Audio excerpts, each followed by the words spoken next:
अस्सलाम वालेकुम स्टूडेंट्स। इंशाल्लाह चैप्टर नंबर 2 के एमसीक्यूज हमने सॉल्व करने। जैसे मैंने आप लोगों को चैप्टर नंबर 1 के अंदर बताया था कि जब भी आप किसी चैप्टर के एमसीक्यू सॉल्व करने लगो, सबसे पहली बात आपने मेक श्योर करनी है कि यार आपको चैप्टर के बारे में डिटेल में चीजें पता होनी चाहिए। मतलब जो चीजें आपने चैप्टर्स में पढ़ी हैं, चाहे वो फॉर्मूले हो, चाहे वो कॉन्सेप्ट हो, कितनी बातें मैंने आप लोगों को बताए हैं, छोटी छोटी बातें डिस्कस हुई हैं, ट्रिक्स छोटी कहीं डिस्कस कर ली मैंने, तो वो सब चीजें आपको प्रॉपर आनी चाहिए। आपने इस पूरी चीज को रिवाइज करना है। जब ये हो जाए उसके बाद आपने एमसीक्यूज को सॉल्व करना है, क्योंकि कितने ऐसे एमसीक्यूज होते हैं जिसमें मैं डिटेल में नहीं जाऊंगा। मैं बोल दूंगा भाई मैंने थ्योरी में बात समझा दी थी, अब मैं दोबारा थोड़ी ना वो समझाने लग जाऊंगा, फिर तो मेरा टाइम ही लगता रहेगा इसी तरीके से। तो आपने इस बात का ख्याल रखना है कि आपने सबसे पहले पूरे चैप्टर 2 को रिवाइज कर लेना। जब रिवाइज हो जाए, हर चीज आपको आ जाए, उसके बाद आपने एमसीक्यू सॉल्व करना है। बेहतर है हार्ड कॉपी में प्रिंट कर लेना, अपने सामने रखना, जो सॉल्यूशन मुश्किल लगे उसको वहीं पे सॉल्व कर लेना, वरना यहाँ पे भी मैं साथ लगाता जाऊंगा, इतना मसला नहीं होगा। टॉपिक्स जैसे मैंने चैप्टर 1 के आप लोगों को बताए थे, इसी तरह चैप्टर नंबर 2 के जितने मेन मेन टॉपिक्स है ना, कोई तो इतनी छोटी छोटी बातें वो मैं अभी डिस्कस करने लग गया पीडीएफ में तो मुझे 2-3 पेजेस पे टॉपिक्स ही लिखने पड़ जाएंगे।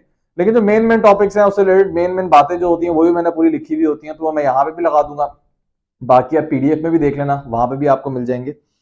बाकी इसके 100 एमसीक्यूज हैं पूरे, मतलब chapter number 2। Again in 100 MCQs में ये मतलब नहीं है इसका कि चैप्टर नंबर 2 पूरा कवर हो गया। ये बहुत बड़ी गलती होगी कि आप डायरेक्ट एमसीक्यू सॉल्व करने लग जाओ, बहुत बड़ी गलती है ये, क्योंकि इससे कहीं ज्यादा बातें मैंने आप लोगों को थ्योरी में बताई हैं।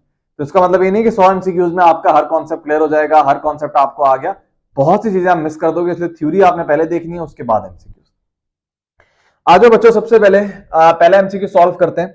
पहले एमसीक्यूज में लिखा हुआ है कि एक नॉन एम्प्टी सेट है जो एडिशन, मल्टीप्लिकेशन, डिस्ट्रीब्यूटिव लॉ को ओबे कर रहा है। ये जो बाकी टर्मिनोलॉजी है ना, ये जब ग्रुप्स आप लोग पढ़ोगे तब आपको समझ आएंगी, लेकिन इसका जो राइट आंसर है वो ऑप्शन नंबर सी है, फील्ड। मैंने आप लोगों को पहले भी बताया था, फील्ड आप किस सेट को कहते हो? ऐसा सेट जो 5 प्रॉपर्टी को सेटिस्फाई करे with respect to addition, 5 property को सेटिस्फाई करे विद रिस्पेक्ट टू मल्टीप्लिकेशन, और वो डिस्ट्रीब्यूटिव प्रॉपर्टी को सेटिस्फाई कर रहा हो मल्टीप्लिकेशन ओवर एडिशन, चाहे वो लेफ्ट वाली हो राइट वाली हो। तो जो सेट इन प्रॉपर्टीज को सेटिस्फाई, अच्छा 5 कौन सी प्रॉपर्टीज हैं? क्लोजर, इसी ऑर्डर में याद रखना, बाद में भी आपको फायदा होगा ग्रुप्स में जाके। क्लोजर, एसोसिएटिव, आइडेंटिटी, इनवर्स और कम्यूटेटिव, ये 5 property with respect to addition, with respect to multiplication और फिर डिस्ट्रीब्यूटिव प्रॉपर्टी। और इस जीरो आपने निकालना है, क्योंकि जीरो को अगर शामिल कर दोगे तो फिर कोई फील्ड ही नहीं बनेगा। ऐसा कोई भी सेट नहीं होगा जो फील्ड होगा फिर, अगर आपने जीरो को शामिल कर लिया, क्योंकि जीरो को शामिल करोगे रियल और रैशनल जो है ये inverse property with respect to multiplication satisfy नहीं करेंगे। और बाकी जितने सेट है उनमें वैसे ही इतने मसले हैं, जीरो के अलावा भी मसले हैं, तो क्या करोगे फिर आप? तो दैट्स वाई फील्ड की डेफिनेशन में जीरो आपको साइड पे रख के उसके बाद आप डेफिनेशन करते हो। तो इस डेफिनेशन पे रैशनल नंबर और रियल नंबर जो है वो पूरा करते हैं। तो ये 2 सेट है जिनको आप फील्ड कहते हो, अगर रियल नंबर के अंदर हम बात कर रहे हो तो। खैर, एमसीक्यू नंबर 2 में लिखा हुआ है आपको फ्रैक्शन गिवन है। फ्रैक्शन में रूट देके नहीं समझ आना कि इररेशनल है, सॉल्व कर लेना। आप लोगों को प्रॉपर्टी पता है कि जब ऊपर भी रूट हो नीचे भी हो तो आप एक साथ रूट लिख सकते हो इस तरीके से। 18 2 36 होता है, 18 4 72 होता है, तो आप कैंसिल करो, 1/4 होगा, 1/4 जो है वो 1/2 के बराबर होता है। तो फ्रैक्शन की फॉर्म में लिखा हुआ है, न्यूमरेटर डिनोमिनेटर इंटीजर है, तो दैट्स इट, इरेशनल है एक। तो एमसीक्यूज नंबर 2 का ऑप्शन नंबर ए हो जाएगा। इंटीजर ऑप्शन ठीक नहीं है, प्राइम भी ठीक नहीं है, इरेशनल ठीक नहीं है, वैसे भी आप समझ जाओगे रैशनल है। 3 में लिखा हुआ है अगर x लेस देन y है, y लेस देन z है, तो ऑब्वियसली x जो है वो लेस देन z होगा, ऑप्शन नंबर बी। इस वाली प्रॉपर्टी का एक नाम है, अब देखो नाम मैं बड़ा कच्चा हूं, ये जो प्रॉपर्टीज मैंने आप लोगों को रियल नंबर्स की बताई थी, इक्वालिटी की और ऑर्डर प्रॉपर्टीज इनइक्वालिटीज की थी, इनके नाम है मैं जहन से निकल जाता है। तो जहां तक मुझे लगता है इसको ट्रांजिटिव प्रॉपर्टी कहते हैं। इनइक्वालिटी के अंदर, ऑर्डर प्रॉपर्टीज के अंदर बताया था ट्रांजिटिव प्रॉपर्टी, जाके आप लोग देख लेना। लेकिन ये बात तो आप लोगों को पता ही होगी कि अगर एक नंबर y से छोटा है और y जो है वो z से छोटा है, इसका मतलब x जो है वो लेस देन z होगा, लेकिन नाम भी आपको आना चाहिए। 4 में लिखा हुआ है कि मतलब ऐसा डेसिमल जो नॉन टर्मिनेटिंग हो, नॉन रिपीटिंग हो, तो वो क्या होगा? देखो याद रखो, फ्रैक्शन फॉर्म में तो आपको पता है कि न्यूमरेटर डिनोमिनेटर अगर इंटीजर है तो रैशनल बोलोगे, न्यूमरेटर डिनोमिनेटर अगर इंटीजर नहीं है, या तो न्यूमरेटर इंटीजर नहीं है या डिनोमिनेटर इंटीजर नहीं है, तो वो इरेशनल होगा। डेसिमल फॉर्म में अगर कोई नंबर आता है तो 3 किस्म के डेसिमल आपको नजर आएंगे। एक होगा टर्मिनेटिंग, टर्मिनेटिंग मतलब खत्म हो गया वो, तो वो तो रैशनल होगा। एक होगा नॉन टर्मिनेटिंग, मतलब खत्म नहीं हो रहा वो लेकिन रिपीट, मतलब non terminating and repeating, repeating का दूसरा नाम रिकरिंग भी होता है। तो नॉन टर्मिनेटिंग बट रिपीटिंग, इसका मतलब वो भी रैशनल है। लेकिन कोई ऐसा डेसिमल जो कि खत्म भी नहीं हो रहा और रिपीट भी नहीं हो रहा, नॉन टर्मिनेटिंग नॉन रिपीटिंग या नॉन रिकरिंग आप कह सकते हो, तो वो जो है वो एक इर्रेशनल नंबर को रिप्रेजेंट कर रहा होता है। तो non terminating non repeating irrational number होता है ऑप्शन नंबर ए। 5 में एक सेट गिवन है, मैंने क्लास में भी आप लोगों को बताया था कि 1 माइनस 1 ये with respect to addition close नहीं है, क्योंकि जब 1 और माइनस 1 को आप ऐड करोगे रिजल्ट 0 आ रहा है। क्लोज प्रॉपर्टी का मतलब, क्लोजर प्रॉपर्टी का मतलब होता है कि जब आप ऑपरेट करवाओ तो रिजल्ट उसी सेट में से आना चाहिए। तो 1 और माइनस 1 को ऐड करवाओ 0 आ रहा है, या 1 को 1 में ऐड करवाओ तब 2 आ रहा है, 2 भी सेट से बिलोंग नहीं करता। तो विद रिस्पेक्ट टू एडिशन नहीं है, विद रिस्पेक्ट टू मल्टीप्लीकेशन और डिवीजन है यहाँ पे। अगर डिवीजन और सब्ट्रैक्शन को अलग से जिक्र किया जाए तो फिर आप उसको अलग से देखोगे, वरना नॉर्मली एडिशन और मल्टीप्लीकेशन का ज्यादा डिस्कस किया जा रहा होता है। तो 1 और माइनस 1 जो सेट है इसमें आपस में नंबर्स को डिवाइड भी कर दो, जो रिजल्ट आएगा वो इसी सेट में से आएगा। सेम फॉर मल्टीप्लीकेशन, कोई बाहर से आपको नहीं मिलेगा, बेशक आप किसी को भी इस सेट के अंदर आपस में मल्टीप्लाई करो, एक दूसरे को डिवाइड मल्टीप्लाई करो, कोई फर्क नहीं पड़ेगा, उसी सेट में से आंसर आएगा। तो ऑप्शन नंबर डी ठीक है यहाँ पे कि बोथ बी एंड सी, मतलब मल्टीप्लीकेशन डिवीजन दोनों के रिस्पेक्ट से क्लोज है ये। 6 में लिखा हुआ है एडिटिव आइडेंटिटी। एडिटिव आइडेंटिटी होती है 0, जो कि नेचुरल नंबर में एग्जिस्ट नहीं करती, मल्टीप्लिकेटिव आइडेंटिटी करती है। तो additive identity do not exist in natural number. 7 में आपको अब देखो ये है नॉन टर्मिनेटिंग रिपीटिंग डेसिमल, ये जो नोटेशन है ना 0.3575 और इसके ऊपर बार लगाई हुई है, इस बार का मतलब जिन नंबर्स के ऊपर ये बार होती है इसका मतलब वो नंबर्स रिपीट हो रहे हैं। तो 0.3575 बार का मतलब क्या है, 0.3575 3575 3575 और ये पैटर्न पूरा इनफाइनाइट तक चलता रहेगा। तो नॉन टर्मिनेटिंग है लेकिन रिपीट कर रहा है, इसका मतलब ये रैशनल है, ऑप्शन नंबर ए। 8 में आपको लिखा हुआ है कि अगर ए और बी रियल नंबर है then a plus b is a real number, this law is called closure property है कि भाई अगर दो रियल नंबर्स हैं आप उनको आपस में ऑपरेट करवा रहे हो, मतलब ऐड करवा रहे हो, जो रिजल्ट आएगा वो भी रियल आएगा, इसका मतलब closure property, option number a. शुरू में आपको इजी मिलेंगे, जब कॉम्प्लेक्स नंबर का क्वेश्चन स्टार्ट होगा तब टफ होंगे। फिर लिखा हुआ है if a belongs to real number और ए जीरो नहीं है, जीरो के अलावा कोई भी रियल नंबर अगर है then multiplicative inverse of a. Multiplicative inverse और रेसिप्रोकल ए की मानों में होता है। फॉर एग्जाम्पल आपके पास कोई नंबर लिखा हुआ है 2, तो 2 का रेसिप्रोकल क्या होता है 1/2, तो इसी 1/2 का मल्टीप्लिकेटिव इनवर्स भी बोलोगे। तो जीरो का मल्टीप्लिकेटिव इनवर्स एग्जिस्ट नहीं करता, 1/0 कोई नंबर नहीं है, अनडिफाइंड फॉर्म है। तो दैट्स व्हाई उन्होंने बोला है कि ए कोई भी रियल नंबर हो अदर देन जीरो, तो उसका मल्टीप्लिकेटिव इनवर्स क्या होता है, रेसिप्रोकल कर दो 1/a, ऑप्शन नंबर बी।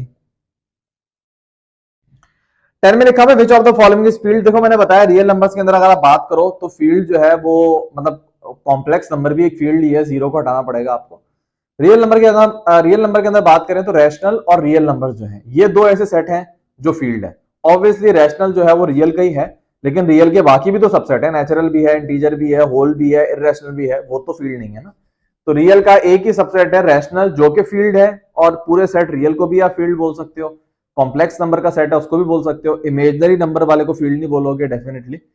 तो यहाँ पे खैर जो ऑप्शन आपके पास गिवन है उसमें तो रैशनल का ही है, क्यू, क्यू का मतलब रैशनल होता है, डब्ल्यू का मतलब होल, एन का मतलब नेचुरल, क्यू प्राइम का मतलब इररेशनल, ये सब फील्ड नहीं है, रैशनल फील्ड है। 10 का ऑप्शन नंबर ए हो जाएगा। अब देखो सवाल एक आता है लेकिन मैं साथ साथ बाकी बातें भी क्लियर करता जाता हूं, कॉन्सेप्ट पता होना चाहिए। प्रॉपर्टी लगाई हुई है कि 1 ग्रेटर है -1 से, लिखा हुआ है इंप्लाइज दैट -3 ग्रेटर है -5 से, इस प्रॉपर्टी को क्या कहते हैं हम। देखो दो ही प्रॉपर्टी नॉर्मली इस तरह पूछते हैं, या तो एडिशन प्रॉपर्टी होती है मल्टीप्लीकेशन। आपने देखना है कि पहले और बाद में नंबर्स में क्या बहुत ज्यादा फर्क है, नॉर्मली बात कर रहा हूं, वो तो ऐड भी आप बहुत बड़े नंबर से कर सकते हो। अगर बहुत बड़ा फर्क नजर नहीं आ रहा ना, इसका मतलब कोई एडिशन वाली प्रॉपर्टी लगाई है। फॉर एग्जाम्पल लिखा हुआ 1 is greater than, for example 1 is greater than -5 और फिर आगे लिखा हुआ 20 इज ग्रेटर देन -100, तो समझ जाओ यार कुछ चीज मल्टीप्लाई हुई है यहाँ पे, तो मे भी मल्टीप्लिकेटिव प्रॉपर्टी होगी, फिर चेक करना किससे मल्टीप्लाई किया है। लेकिन यहाँ पे दिखने में आपको लग रहा है एडिटिव प्रॉपर्टी लगाइए, कैसे एडिटिव प्रॉपर्टी कहती है इनइक्वालिटी के दोनों तरफ आप कोई भी नंबर ऐड करवा सकते हो। तो इनइक्वालिटी थी 1 इज ग्रेटर देन -1, तो आपने क्या किया हुआ है, आपने दोनों तरफ -4 ऐड करवाया है, या बोलो 4 सब्ट्रैक्ट करवाया है। तो 1 -4 होगा -3, -1 -4 होगा -5, तो ये प्रॉपर्टी को आप बोलोगे एडिटिव प्रॉपर्टी, 11 का ए। 12 में लिखा हुआ है set of rational number between two unequal real number. देखो याद रखो कोई भी दो रियल नंबर आप पकड़ते हो ना, फ्लाइट चली गई है लेकिन जो चीज चल रही है ना मेरे ख्याल में आपको इतना नजर आ रहा होगा, समझ आ जाएगी आपको। अच्छा, लिखा हुआ था set of rational number between two unequal real number. मैंने बताया था आप लोगों को कोई भी दो रियल नंबर आप लोग पिक करो। फॉर एग्जाम्पल आपने 1 पिक किया, आपने 2 पिक किया, उनके दरमियान आप इनफिनिट रैशनल नंबर लिख सकते हो। इवन उनके दरमियान आप इनफिनिट इररेशनल नंबर भी लिख सकते हो। 1 और 2 के दरमियान अगर आप लिखने लगो तो बहुत पॉसिबिलिटी है, आप बनाते रहो बैठ के। सिंपल 1 और 2 के दरमियान ऐसे कौन कौन से नंबर होंगे, मैंने आप लोगों को चैप्टर नंबर 1 के अंदर बताया था कि रैशनल नंबर को लिस्ट करने का एक तरीका है। अच्छा, अगर किसी नंबर्स को लिस्ट की फॉर्म में आप लिख सकते हो, उसका मतलब ये नहीं कि वो फाइनाइट है। नेचुरल नंबर को भी तो लिस्ट की फॉर्म में लिख सकते हो। तो रैशनल नंबर को जब आप लिस्ट की फॉर्म में लिखोगे ना, तो आपको ऐसे नंबर नजर आएंगे कि जो आपको इनफिनिट, फॉर एग्जाम्पल 1 और 2 के दरमियान अगर आप फ्रैक्शन डिस्कस करने लग जाओ, आपको आइडिया हो जाएगा। फॉर एग्जाम्पल 1/2, 1/3, 1/4, 1/5, 1/5, ये तो खैर 0 और 1 के दरमियान होंगे। तो चलो 0 और 1 की बात कर लेते हैं ना, वो 1 और 2 के दरमियान भी आप कर सकते हो। तो ये जो 0 और 1 के दरमियान आप देखो ऐसे कभी खत्म नहीं होगा। 1/2, 1/3, 1/4 करते करते करते 1/मिलियन, 1/बिलियन, 1/ट्रिलियन, आप चलते जाओ, कभी चीज खत्म ही नहीं होगी। इसका मतलब 0 और 1 के दरमियान आप इनफिनिट रैशनल नंबर लिख सकते हो। ये सारे फ्रैक्शन वाले हैं, और इरेशनल भी आप लिख सकते हो। तो कोई भी दो आपने अनइक्वल रियल नंबर लेने, सेम ना ले लेना, अनइक्वल रियल नंबर कोई भी दो ले लो, उनके दरमियान आप इनफिनिट रैशनल नंबर लिख सकते हो। तो ऑप्शन नंबर सी यहां पे ठीक होगा। 13 में लिखा हुआ है a b c d real numbers हैं और एक इक्वेशन आपको गिवन है। अब आपको देखना है इक्वेशन कैसे ठीक होगी। अगर माइनस बी को उधर लाओगे तो पॉजिटिव हो जाएगा, सी को उधर लाओगे नेगेटिव होगा। तो देखो पहला ऑप्शन तो हटा दो, बी पॉजिटिव कैसे होगा ए के साथ। दूसरा वाला बी ऑप्शन हो सकता है, बी नहीं नहीं, बी ऑप्शन तो लेफ्ट सेम है, राइट कैसे चेंज हो सकती है, बी भी गलत है। सी में लिखा हुआ है ए प्लस सी, सी प्लस कैसे हो सकता है ए के अंदर, सी तो इधर आके नेगेटिव होगा। ऑप्शन नंबर डी, सी इधर आके नेगेटिव, बी उधर आके पॉजिटिव। हाँ, ऑप्शन नंबर डी यहाँ पे ठीक है। तो आप अरेंज करोगे ना, तो ऑप्शन नंबर डी आपको नजर आएगा कि वो ठीक है। 14 में लिखा हुआ पाई, भाई पाई तो एक बहुत मशहूर इरेशनल नंबर है। इसके इस पे तो दिन भी मनाया जाता है और मैंने डिटेल में बताया था। एक बहुत ही मशहूर इरेशनल नंबर है। पाई हो गया, ई हो गया, ऑयलर नंबर कहते हैं, गोल्डन रेशो हो गया, और जितने भी सर्ड्स हो गए, चाहे वो स्क्वायर रूट के अंदर नंबर लिखा हुआ है, क्यूब रूट के अंदर नंबर लिखा हुआ है, वो सब इरेशनल होते हैं। 15 में लिखा हुआ है मल्टीप्लीकेटिव इनवर्स ऑफ 0,0। याद रखो मल्टीप्लीकेटिव इनवर्स आप जीरो का नहीं निकाल सकते, जैसे मैंने रियल नंबर के अंदर बताया था। किसी चीज को अगर कॉम्प्लेक्स नंबर में लिखोगे जीरो को, तो 0 + 0 आयोटा होगा। तो कभी भी आप मल्टीप्लीकेटिव इनवर्स नहीं निकाल सकते। अगर आप मल्टीप्लीकेटिव इनवर्स का फॉर्मुला लगाना भी चाहो तो देखना डिनोमिनेटर में 0 आ रहा होगा, एक अनडिफाइंड फॉर्म बनेगी। तो मल्टीप्लीकेटिव इनवर्स 0,0 का एग्जिस्ट नहीं करेगा। इस 0,0 कॉम्प्लेक्स नंबर की फॉर्म में लिखा हुआ है, ऑर्डर्ड पेयर वाली नोटेशन है, 0 + 0 आयोटा। तो ये पॉसिबल नहीं है, ठीक है। यहां पे अच्छा ऑप्शन होना चाहिए था नॉट पॉसिबल, लेकिन चलो नन भी लिखा हुआ वो भी सही है। 16 में अगर आप देखो तो अब यहाँ पे इंपॉर्टेंट बात मैंने थ्योरी में ही बताया था कि डायरेक्ट बच्चे यहाँ पे डिमॉर्वे थ्योरम अप्लाई कर देते हैं। हालांकि रियल में साइन है, इमेजनरी में कॉस है, ये गलत हो जाएगा। डिमॉर्वे थ्योरम अप्लाई नहीं कर सकते, ये कॉम्प्लेक्स नंबर पोलर फॉर्म में अभी नहीं लिखा हुआ। डिमॉर्वे थ्योरम उसी वक्त अप्लाई होता है जब कॉम्प्लेक्स नंबर पोलर फॉर्म में लिखा हुआ। ये पोलर फॉर्म नहीं है कॉम्प्लेक्स नंबर की। पोलर फॉर्म क्या है कि रियल में कॉस, इमेजनरी में साइन। तो जब पोलर फॉर्म में कन्वर्ट करोगे तभी आप डिमॉर्वे थ्योरम लगा सकते हो, वरना आप नहीं लगा सकते। तो मैंने क्लास में बताया था को फंक्शन का कॉन्सेप्ट होता है, को रेशो भी आप इसको कहते हो। साइन π/6 मतलब साइन 30 जो है ना वो cos 60 के बराबर होता है। इसी तरह cos 30 जो है वो साइन 60 के बराबर होता है। तो आप इस कॉम्प्लेक्स नंबर को इस तरह भी लिख सकते हो, साइन π/6 की जगह लिख सकते हो cos 60 मतलब cos π/3, और cos π/6 की जगह लिख सकते हो साइन π/3, और इसके ऊपर पावर 12 है। अब डिमॉर्वे थ्योरम अप्लाई करोगे, ये हो जाएगा 12π/3 जो कि सिंपल हो जाएगा 4π। इसी तरह आगे ये भी 4π हो जाएगा। 4π जो है ये पॉजिटिव एक्स एक्सिस के ऊपर होता है, मतलब 0, फिर 2π, फिर 3π, तो सॉरी 4π। तो पॉजिटिव एक्स एक्सिस के ऊपर साइन तो 0 होता है, ठीक है। कॉस जो है वो 1 के बराबर होता है, इसका सिंपल आंसर 1 हो जाएगा। ऑप्शन नंबर ए ठीक है। 17 में आपको दो कॉम्प्लेक्स नंबर दिए हैं और आपको बोला हुआ इमेजिनरी पार्ट बताओ x मल्टीप्लाई y कॉन्जुगेट का। तो x है सिंपल 6 + 5 आयोटा, इसको मल्टीप्लाई करना है y कॉन्जुगेट से। y का कॉन्जुगेट क्या होगा, 1 + 3 आयोटा। अगेन कॉन्जुगेट लेते हुए जहन में रखना इमेजिनरी का साइन चेंज करते हैं हम। अब आपने इन दोनों को मल्टीप्लाई करना है, तो 6 हो जाएगा, 6 × 3 = 18 आयोटा, और 5 आयोटा को 1 से करो, 5 आयोटा, 18 + 5 तो ये हो जाएगा 23 आयोटा। 5 को इससे मल्टीप्लाई करो, 15 आयोटा स्क्वायर। उन्होंने आपसे इमेजिनरी पार्ट पूछा था, देखो ये तो रियल होगा ना, आयोटा स्क्वायर -1 होता है, 6 - 15 तो ये तो -9 हो जाएगा, तो ये तो रियल है। इमेजिनरी नंबर क्या है, 23 आयोटा। आपसे इमेजिनरी पार्ट पूछा हुआ था, तो आयोटा के साथ जो लिखा हुआ है वो इमेजिनरी पार्ट होता है, जो कि 23 है। ऑप्शन नंबर सी यहां पे ठीक है। 18 में आपसे वैल्यू पूछी हुई है। अब देखो बच्चों, सवाल को सॉल्व करने के डिफरेंट तरीके हैं। आप इसको डिमॉर्गन थ्योरम में भी कर सकते हो, लेकिन इस किस्म के सवाल को डिमॉर्गन थ्योरम ना ही अप्लाई करो तो बेहतर है। आर्गुमेंट भी बड़े बड़े आएंगे, विदाउट कैलकुलेटर तो नॉर्मली बच्चे नहीं कर पाएंगे, काफी देर लगेगी। इनको अलजेब्रिक तरीकों से ही हम कर लेते हैं, ज्यादा बेहतर है। अलजेब्रिक तरीका क्या होगा यहाँ पे? अच्छा, अगर तो इन पे इवन पावर होती तो बड़ा आसान हो जाता, क्योंकि ये 1 प्लस आयोटा 1 माइनस आयोटा बड़े इजी होते हैं। जब आप इनका होल स्क्वायर करते हो एक टर्म आ जाती है इसमें। तो अगर पावर 6 होती तो आप पावर स्क्वायर और होल पावर क्यूब में कन्वर्ट करते। पावर स्क्वायर बड़ी इजी होती और क्यूब करना उसको मसला नहीं होता। लेकिन और पावर है फिर भी हो सकता है, लेकिन एक काम करो, पहली फ्रैक्शन जो पहली एक्सप्रेशन है उसमें अंदर से माइनस कॉमन ले लो, क्योंकि ऑड पावर है तो माइनस बाहर आएगा। तो ये एक्सप्रेशन इस तरह बनेगी, जब माइनस में कॉमन ले लूंगा ना तो ये बचेगा। अच्छा जी, दूसरी से माइनस कॉमन लेके बाहर लिखो, उधर ये बच जाएगा। अब आपने इसको सॉल्व करना है। देखो इसको सॉल्व करने का तरीका क्या है कि स्क्वायर पावर बड़ी आसान होती है इन टाइप की एक्सप्रेशन में। अच्छा, माइनस को ना कॉमन ले लेते हैं अभी। अच्छा, तो आप इसको इस तरह ब्रेक कर दो, 1 माइनस आयोटा का होल स्क्वायर 1 माइनस आयोटा का होल क्यूब। सेम इसी तरह 1 प्लस आयोटा का होल स्क्वायर 1 प्लस आयोटा का होल क्यूब, इस तरह कर दो। अब सॉल्व करो। देखो 1 माइनस आयोटा जो है सिंपल -2 आयोटा के बराबर होगा। 1 माइनस आयोटा का होल स्क्वायर पे जब फॉर्मुला अप्लाई करोगे ना a minus b whole square का, तो सॉल्व करना, देखना इसका आंसर जो है वो -2 आयोटा आ रहा होगा। और 1 प्लस आयोटा होल स्क्वायर पे जब a plus b whole square का फॉर्मुला लगाओगे तो देखना आंसर 2 आयोटा आ रहा होगा, क्योंकि a स्क्वायर और b स्क्वायर की टर्म्स आपस में कैंसिल हो जाएंगी। करके देख लेना। तो इसका आंसर होगा -2 आयोटा और इसका आंसर होगा 2 आयोटा। ये तो आपको पता होना चाहिए, ठीक है। रही बात इसका आंसर क्या होगा, अब इस पे फॉर्मुला लगाओगे a minus b whole cube का, बड़ा इजी फॉर्मुला होता है a cube minus 3a square b plus 3ab square minus b cube. Same यहां पे भी होगा, बस साइन का फर्क है। यहां पे ऑल्टरनेट थे, यहां पे सब साइन पॉजिटिव होंगे। अब यहां पे आपको थोड़ा स्मार्ट चलना पड़ेगा, इतना लंबा लिखने की जरूरत नहीं है। आपको नजर आ रहा है चीजें आपस में कैंसिल होंगी कैसे। -2 आयोटा को 1 से करोगे तो -2 आयोटा आ जाएगा, और 2 आयोटा को 1 से करोगे तो सिंपल 2 आयोटा आ जाएगा। तो -2 आयोटा और 2 आयोटा ये कैंसिल हो जाएंगे, तो 1 की टर्म को तो आप कंसीडर ही ना करो। सेम इसी तरह देखो, यहाँ पे 3 आयोटा स्क्वायर, यहाँ पे 3 आयोटा स्क्वायर, दोनों के साइन चेंज है, सॉरी दोनों के साइन सेम है। -2 आयोटा को इससे करोगे नेगेटिव हो जाएगा, 2 आयोटा को इससे करोगे पॉजिटिव हो जाएगा। तो सेम टर्म्स लेकिन साइन का फर्क होगा अगेन, तो इनको आप कैंसिल कर दो। अब जो बाकी टर्म बची है उनको जरा ऑब्जर्व करो। -2 आयोटा को -3 आयोटा से करोगे तो आप ये समझ लो ये आंसर हो जाएगा 6 आयोटा स्क्वायर। -2 आयोटा को इससे करोगे ये हो जाएगा 2 आयोटा की पावर 4। सेम 2 आयोटा को इससे करो ये हो जाएगा 6 आयोटा स्क्वायर, 2 आयोटा को इससे करो ये हो जाएगा 2 आयोटा की पावर 4। बस अब इजी है, आयोटा स्क्वायर -1 होता है, ये भी -1, तो -6 ये हो जाएगा -12। आयोटा 4 तो 1 होता है, तो 2 + 2 4, तो -12 और +4 ये हो जाएगा -8। उस वाले को -8 को बाहर वाले माइनस से मल्टीप्लाई करोगे, पॉजिटिव 8 हो जाएगा। ऑप्शन नंबर ए।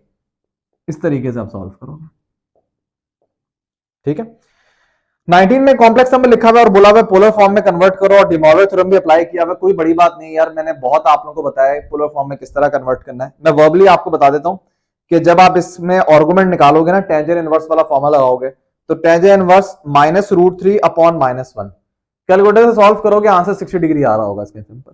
लेकिन चूंकि थर्ड क्वाड्रेंट के अंदर है, मैंने बताया था थर्ड क्वाड्रेंट में जब भी जो कैलकुलेटर का आंसर आया है -180, तो 60 -180 क्या हो जाएगा, -120। तो आर्गुमेंट यहां पे होगा -120, और अगर आप यहां पे मॉडुलस निकालोगे तो मॉडुलस 2 आ रहा होगा, निकाल के देख लेना। तो पोलर फॉर्म क्या होगी इसकी, वर्बली बता देता हूं। 2 ब्रैकेट लगाना, cos -120 degree plus iota sign -120 degree. cos के अंदर नेगेटिव को इग्नोर कर दो, साइन का जो नेगेटिव है उसको बाहर निकाल दो, तो एक्सप्रेशन बन जाएगी cos 120 degree minus iota sign 120 degree. दरमियान में माइनस आ जाएगा, वो साइन से जो आपने निकाला था। डिमॉर्गन थ्योरम आप अप्लाई कर सकते हो, अगर दरमियान में नेगेटिव आ रहा है ना तब भी डिमॉर्गन थ्योरम अप्लाई हो जाएगा, फर्क नहीं होगा। ये भी बात मैंने क्लास में बताई हुई है, सब बातें मैं बता चुका हूं। तो जब डिमॉर्गन थ्योरम अप्लाई करोगे, पावर 5 है, मल्टीप्लाई करोगे, 5 को 120 से करोगे तो 600 होगा क्या? अच्छा, इन्होंने पाई की फॉर्म में आंसर लिखा हुआ है, तो पाई की फॉर्म में 120 क्या होता है, 2π/3 होता है। तो 5 से मल्टीप्लाई करोगे 2π/3 को, तो 10π/3 हो जाएगा। और 2 की पावर भी 5 लगाओगे, मॉडुलस के ऊपर भी तो पावर 5 आएगी ना, तो 32 cos 10π/3 minus iota sine 10π/3। Option number B होगा ये, ठीक है। इसको आप लोग जो जो मैंने बातें बोली उसको अपने पास लिख लेना, तब आपको बातें सारी समझ आ जाएंगी। 20 में लिखा हुआ है complex number does not satisfy order axiom. बाकी चीजें जो है वो मैंने बताई भी नहीं और सेंस भी नहीं बन रही। द ग्रुप एक्सियोम का कोई ऐसा मतलब नहीं है। द फील्ड एक्सियोम तो अलग चीज है ना। फील्ड एक्सियोम को क्या बोल सकते हो आप, एसोसिएटिव, कम्यूटेटिव, ये प्रॉपर्टीज तो कॉम्प्लेक्स नंबर करते हैं ना। असल चीज ऑर्डर है। ऑर्डर एक्सियोम मतलब इनइक्वालिटी की बात हो रही है। कॉम्प्लेक्स नंबर में आप कंपैरिजन नहीं करवा सकते कि यार ये कॉम्प्लेक्स नंबर इससे बड़ा है। आप ये नहीं बोल सकते 2+2 आयोटा ग्रेटर है 2-3 आयोटा के, किसी बेसिस पे नहीं आप बोल सकते, क्योंकि 2+2 आयोटा को मेजर नहीं कर सकते ना। आपको क्या पता कि वो बड़ा है नहीं। भाई 2 बड़ा है 1 से, इतना हमें पता है कि जब दो चीजें आएंगी, दो फॉर एग्जाम्पल 2 की लेंथ है और 1 की लेंथ, हम बता सकते हैं कौन बड़ी है कौन छोटी है। कॉम्प्लेक्स नंबर में ऐसा नहीं होता क्योंकि इमेजिनरी आ जाता है उसके अंदर। अच्छा, ऐसे कॉम्प्लेक्स रियल को नहीं ले लेना कि बोलो सर 2 भी तो कॉम्प्लेक्स नंबर है। भाई ऐसा कॉम्प्लेक्स नंबर जो कि रियल भी हो साथ, उनमें तो कर सकते हो, लेकिन ओवरऑल पूरी सेट की बात की जा रही है। तो एक नंबर भी अगर सेटिस्फाई ना करे तो हम यही बोलते हैं कि पूरा सेट सेटिस्फाई नहीं कर रहा। तो ओवरऑल पूरे कॉम्प्लेक्स नंबर को देखो तो वो इनइक्वालिटीज, प्रॉपर्टीज को या ऑर्डर एक्सियोम को सेटिस्फाई नहीं करते हैं। ऑप्शन नंबर ए ठीक है। ये एक्सियोम भी एक भारी वर्ड है जो प्योर मैथ में काफी यूज होता है। मैंने बताया था थ्योरी में इस टाइप के बहुत से वर्ड हैं, एक्सियोम, पोस्टुलेट, थ्योरी, और भी काफी मेरे जहन में नहीं आ रहे। लॉज होते हैं, रूल्स होते हैं, और कॉन्जेक्चर होता है। कॉन्जेक्चर तो खैर उसका तो एक डेफिनेट मतलब है। इस टाइप के ना काफी वर्ड आप पोस्टुलेट देखोगे, काफी वर्ड देखोगे, इनमें ऐसा कोई इतना बड़ा फर्क है ही नहीं। कोई इसको मतलब इंटरचेंज कर रहा होता है, कभी कोई यूज कर रहा है, हल्का फुल्का फर्क आपको नजर आएगा कुछ चीजों के अंदर, लेकिन इतना ऐसा कोई फर्क नहीं है जो मैं आप लोगों को बताऊं यहाँ पे। अगर आपको मजीद सीखना है ना फर्क, तो आप गूगल ही कर लो। इवन मुझे भी याद नहीं इनके दरमियान क्या फर्क है, जो सिंपल सी बात है। क्योंकि असल हमारा फोकस ये नहीं होता कि हेडिंग में एग्जाम लिखा हुआ है तो अब तो चीज अलग हो जाएगी। असल वो है कि उसमें डिस्कस क्या बातें की हुई वो पता होनी चाहिए। तो अगर आपको एग्जैक्टली फर्क देखना है तो आप गूगल कर लो, मुझसे बेहतर गूगल आपको बता देगा। ठीक है, अगर आपको शौक हो तो सर्च कर लेना है। हाँ, 21 में क्या लिखा हुआ है, 1 in polar form can be written as. देखो 1 को आप कॉम्प्लेक्स नंबर की फॉर्म में सबसे पहले लिखो। 1 को कैसे लिख सकते हो, 1+0 आयोटा। तो जब आप आर्गुमेंट निकालोगे, आर्गुमेंट 0 आ रहा होगा इसके अंदर। जब आप मॉडुलस निकालोगे, मॉडुलस 1 आ रहा होगा। तो असूली तौर पे पोलर फॉर्म क्या होगी, 1 को लिखो ना लिखो बात एक ही है। पोलर फॉर्म होगी cos 0 प्लस आयोटा साइन 0। ये पोलर फॉर्म है, जो कि आपको यहां पर नजर नहीं आ रही। ठीक है, तो अब आप देखो कि यार, क्योंकि देखो आपको अगर याद हो तो एंगल हम प्रिंसिपल वाला लेते थे, क्योंकि वैसे तो इन्फिनिट एंगल है, 0, 360, 720 सेम ही बात है। आप 360 ऐड करते तो एंगल आते जाएंगे, जनरलाइज अगर एंगल की बात करो। लेकिन हम पोलर फॉर्म में प्रिंसिपल एंगल लिखते थे, लेकिन वो यहां पे लिखा हुआ नहीं है। तो जो नेक्स्ट आपके पास बेस्ट ऑप्शन है ना, वो है कि जो नजर आ रहा है आपको वो देख लो। जैसे कॉस बी ऑप्शन नहीं हो सकता, सी ऑप्शन नहीं हो सकता, उनको सॉल्व भी करोगे आइडिया हो जाएगा। ए तो जनरलाइज बात है, तो डी ऑप्शन यहां पे ठीक है। 1 को देखो, पोलर पोलर फॉर्म का मतलब ये नहीं है कि आपने अगर प्रिंसिपल आर्गुमेंट नहीं लिखा इसका मतलब वो पोलर फॉर्म ही नहीं है, ये गलत बात है। पोलर फॉर्म का मतलब क्या होता है कि आपने एक एंगल बताना है। अब आप 0 बताओ, 2 पाई बताओ, 4 पाई बताओ, 6 पाई बताओ, वो हमारे ऊपर है, क्योंकि हमने स्टैंडर्ड सेट किया हुआ है। ठीक है, वरना आपको याद हो दूसरी नोटेशन में तो 2 पाई एग्जिस्ट ही नहीं करता था। तो एक नोटेशन में -180 से लेके 180 था, एक में 0 से लेके 360 था। तो आपने एंगल बताना होता है। अब ये नहीं कि हर ऑप्शन में सेम एंगल मतलब 0, 360, 720 लिखा हो, तो फिर तो आप आएगा नहीं। तो चलो फिर 0 वाला ऑप्शन चूज कर सकते हो, लेकिन ऐसा होता नहीं है। तो आपको एक एंगल बताना होता है उस कॉम्प्लेक्स नंबर का, कोई भी एक एंगल बता दो। ठीक है, बेहतर तो वही है ना जो प्रिंसिपल आर्गुमेंट है, लेकिन एमसीक्यूज में अभी लिखा हुआ है तो मैं क्या बोलूं फिर इस पे। तो आपको एक आर्गुमेंट निकालना होता है और आपको मॉडुलस निकालना होता है, और उसको आपने इस फॉर्म में cos theta plus iota sine theta, जिससे मल्टीप्लाई हो रहा है आर, इस फॉर्म में आपने लिखना है। अब आर यहाँ पे 1 है, थीटा यहाँ पे 2 पाई भी आप लिख सकते हो, तो ये पोलर फॉर्म में कन्वर्ट है। एमसीक्यू नंबर 22 में लिखा हुआ है, आपको बोला हुआ है इसमें से कौन सी स्टेटमेंट फॉल्स है। देखो पहली स्टेटमेंट तो बिल्कुल ठीक है, आयोटा की पावर 4n 1 के बराबर होता है। दूसरी स्टेटमेंट लिखी हुई है आयोटा की power 4n plus 1 minus iota के बराबर, नहीं गलत है ये, क्योंकि आपने पढ़ा था कि आयोटा की पावर 4n प्लस 1 को आप इस तरह लिख सकते हो, आयोटा की पावर 4n मल्टीप्लाई आयोटा की पावर 1। अब आयोटा की पावर 4n तो सिंपल 1 होता है, और आयोटा की पावर 1 आयोटा के बराबर होगा। तो ऑप्शन नंबर बी में आंसर आयोटा होना चाहिए, जबकि इन्होंने माइनस आयोटा लिखा है, इसका मतलब ऑप्शन बी गलत है।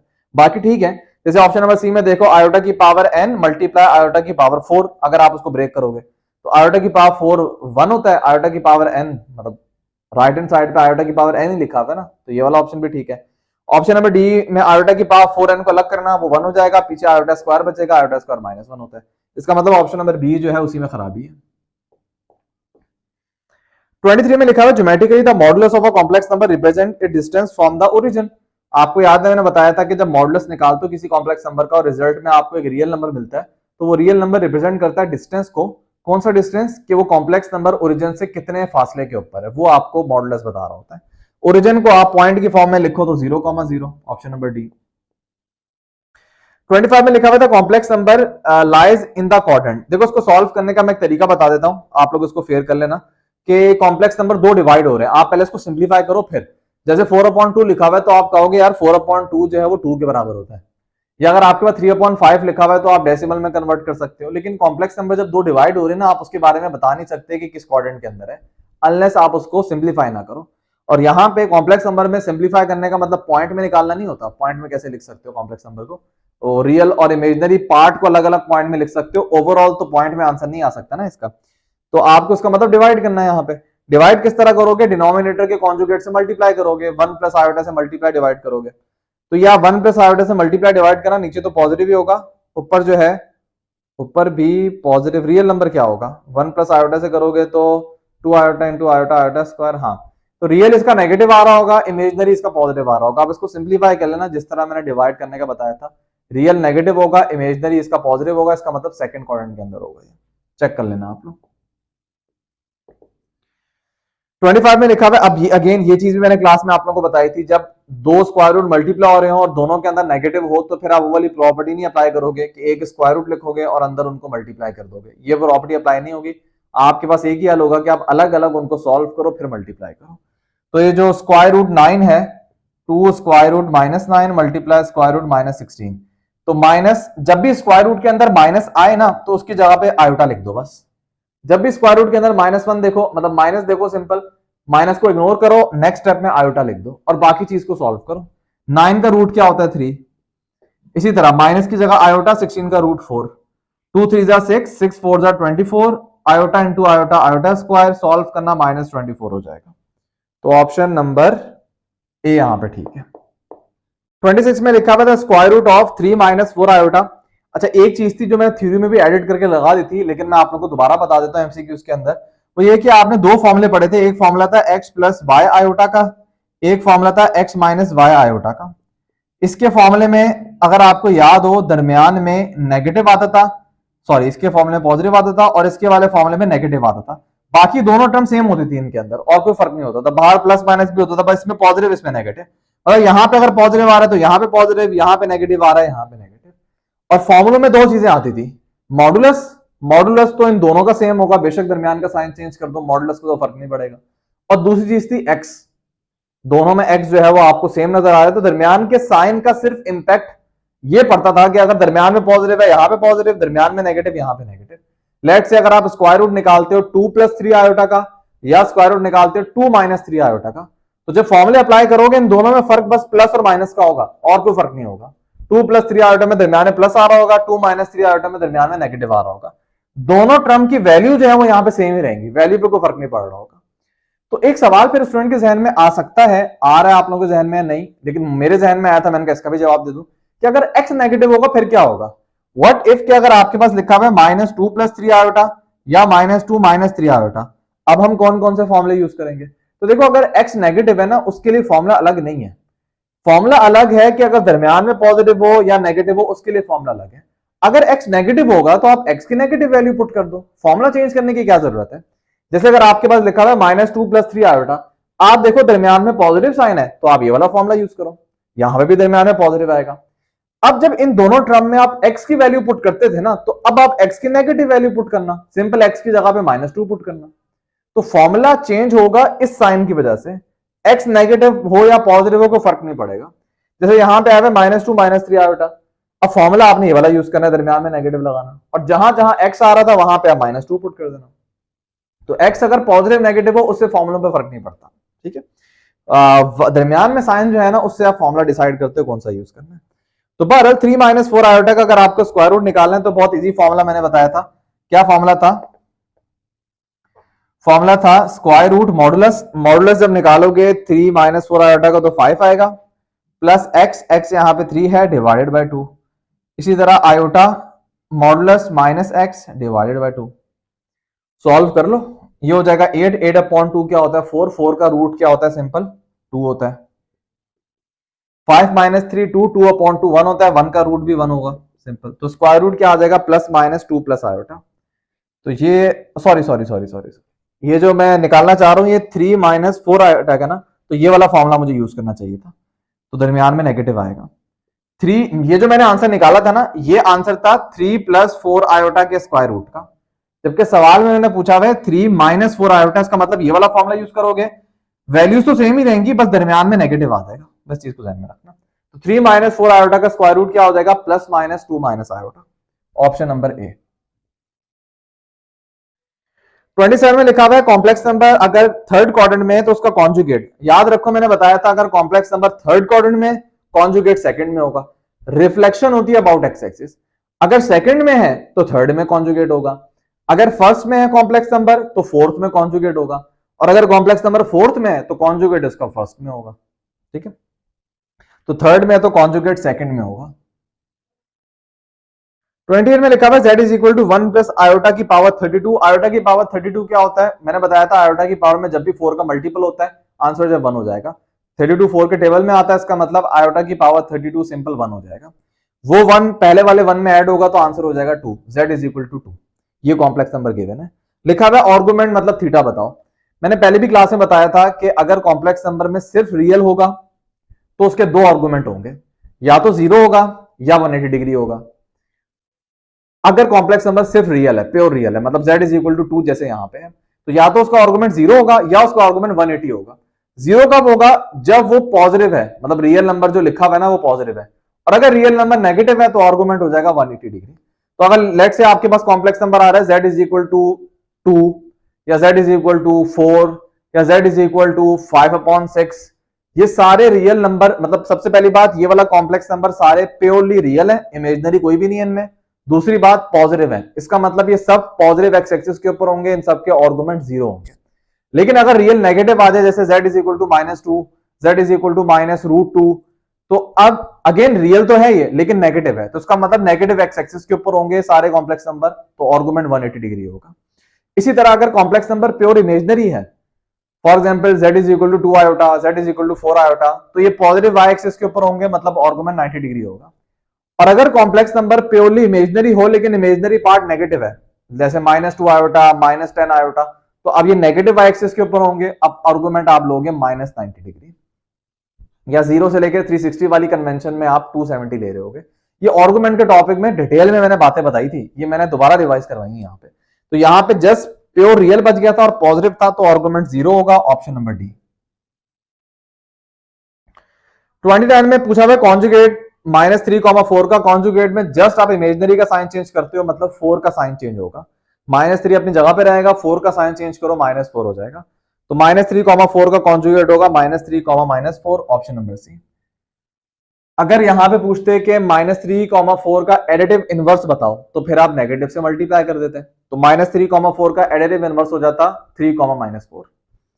लेट से आपको बोलते हैं मल्टीप्लिकेटिव इनवर्स निकालो, तो वो मल्टीप्लिकेटिव इनवर्स का फॉर्मूला यूज कर लेना, या वो रेसिप्रोकल वाली टेक्निक बताई थी कि -3, 4 को आप लिख सकते हो -3 + 4 आयोटा, इसका रेसिप्रोकल होगा 1/-3 + 4 आयोटा, और वही डिनोमिनेटर के कॉन्जुगेट से मल्टीप्लाई डिवाइड करके सॉल्व कर लेना।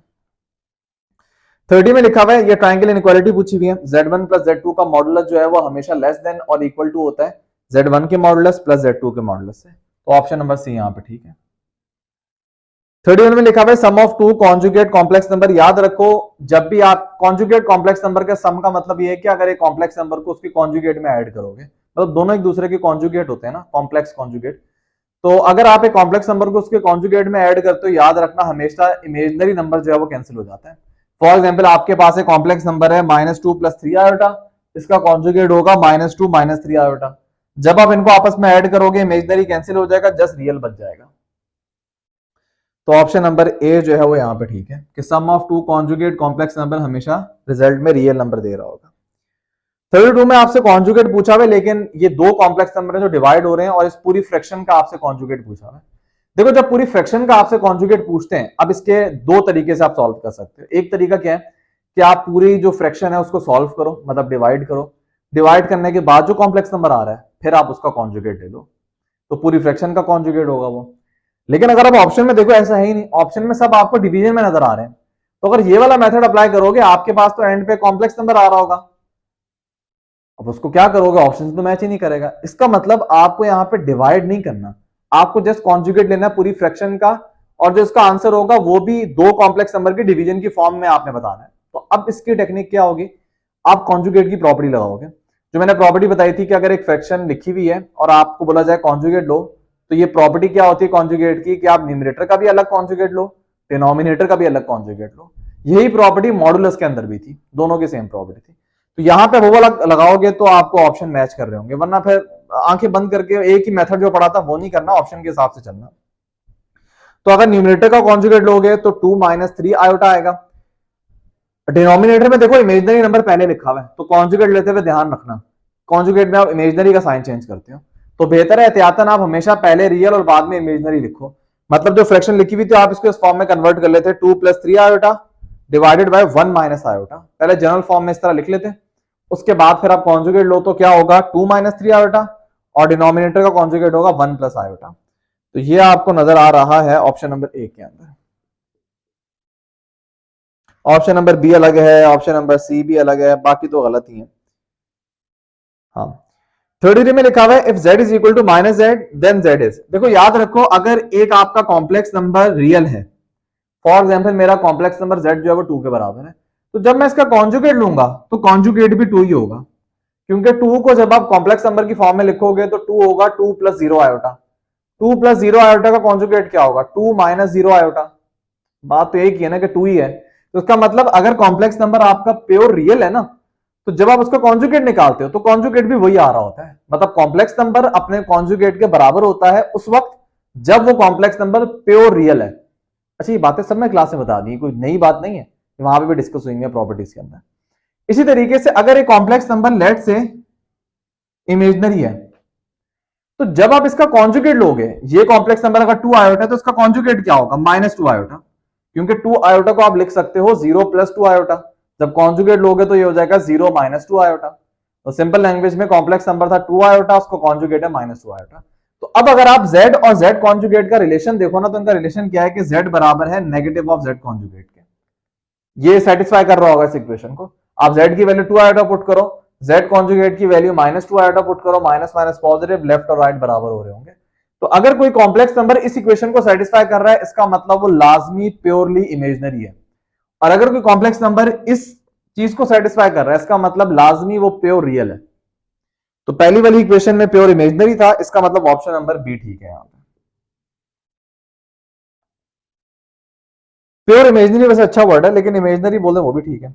34 में बोला हुआ है on Argand diagram the relationship between any complex number and its conjugate by reflection होता है अबाउट एक्स एक्सिस। यहां पे रियल एक्सिस बोला हुआ है, देखो एक्स एक्सिस को आप आर्गन डायग्राम में रियल एक्सिस बोलते हो और वाई एक्सिस को आप इमेजनरी एक्सिस बोलते हो आर्गन डायग्राम में। तो सही बात है बिल्कुल। जो आर्गन डायग्राम में कॉम्प्लेक्स नंबर और उसके कॉन्जुगेट का क्या होता है, रिफ्लेक्शन होता है अबाउट रियल एक्सिस, मतलब अबाउट एक्स एक्सिस। तो ऑप्शन नंबर बी यहां पे ठीक है।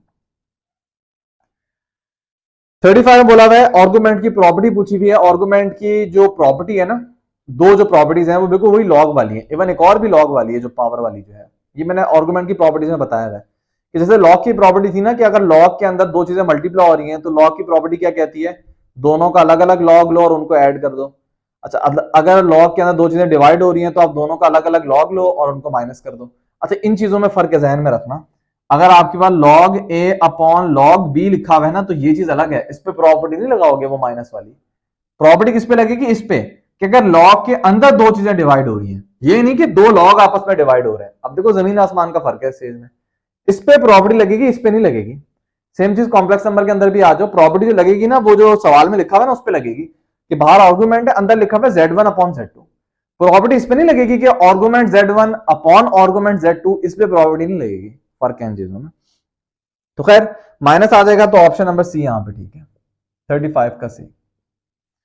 36 में लिखा हुआ है मॉडुलस ऑफ कॉम्प्लेक्स नंबर, एक कॉम्प्लेक्स नंबर है 1 + आयोटा टेंजेंट थीटा। जब आप इसका मॉडुलस निकालोगे हो जाएगा 1 का स्क्वायर 1, टेंजेंट का स्क्वायर टेंजेंट स्क्वायर। तो 1 + टेंजेंट स्क्वायर होता है सेक स्क्वायर, जब आप रूट लोगे तो सेक आ जाएगा, ऑप्शन नंबर सी।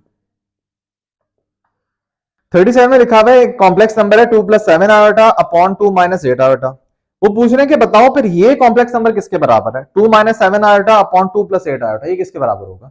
अगर पहली चीज z के बराबर है तो दूसरी चीज किसके बराबर होगी। सिंपल, पहले वाले कॉम्प्लेक्स नंबर का कॉन्जुगेट लिया हुआ है।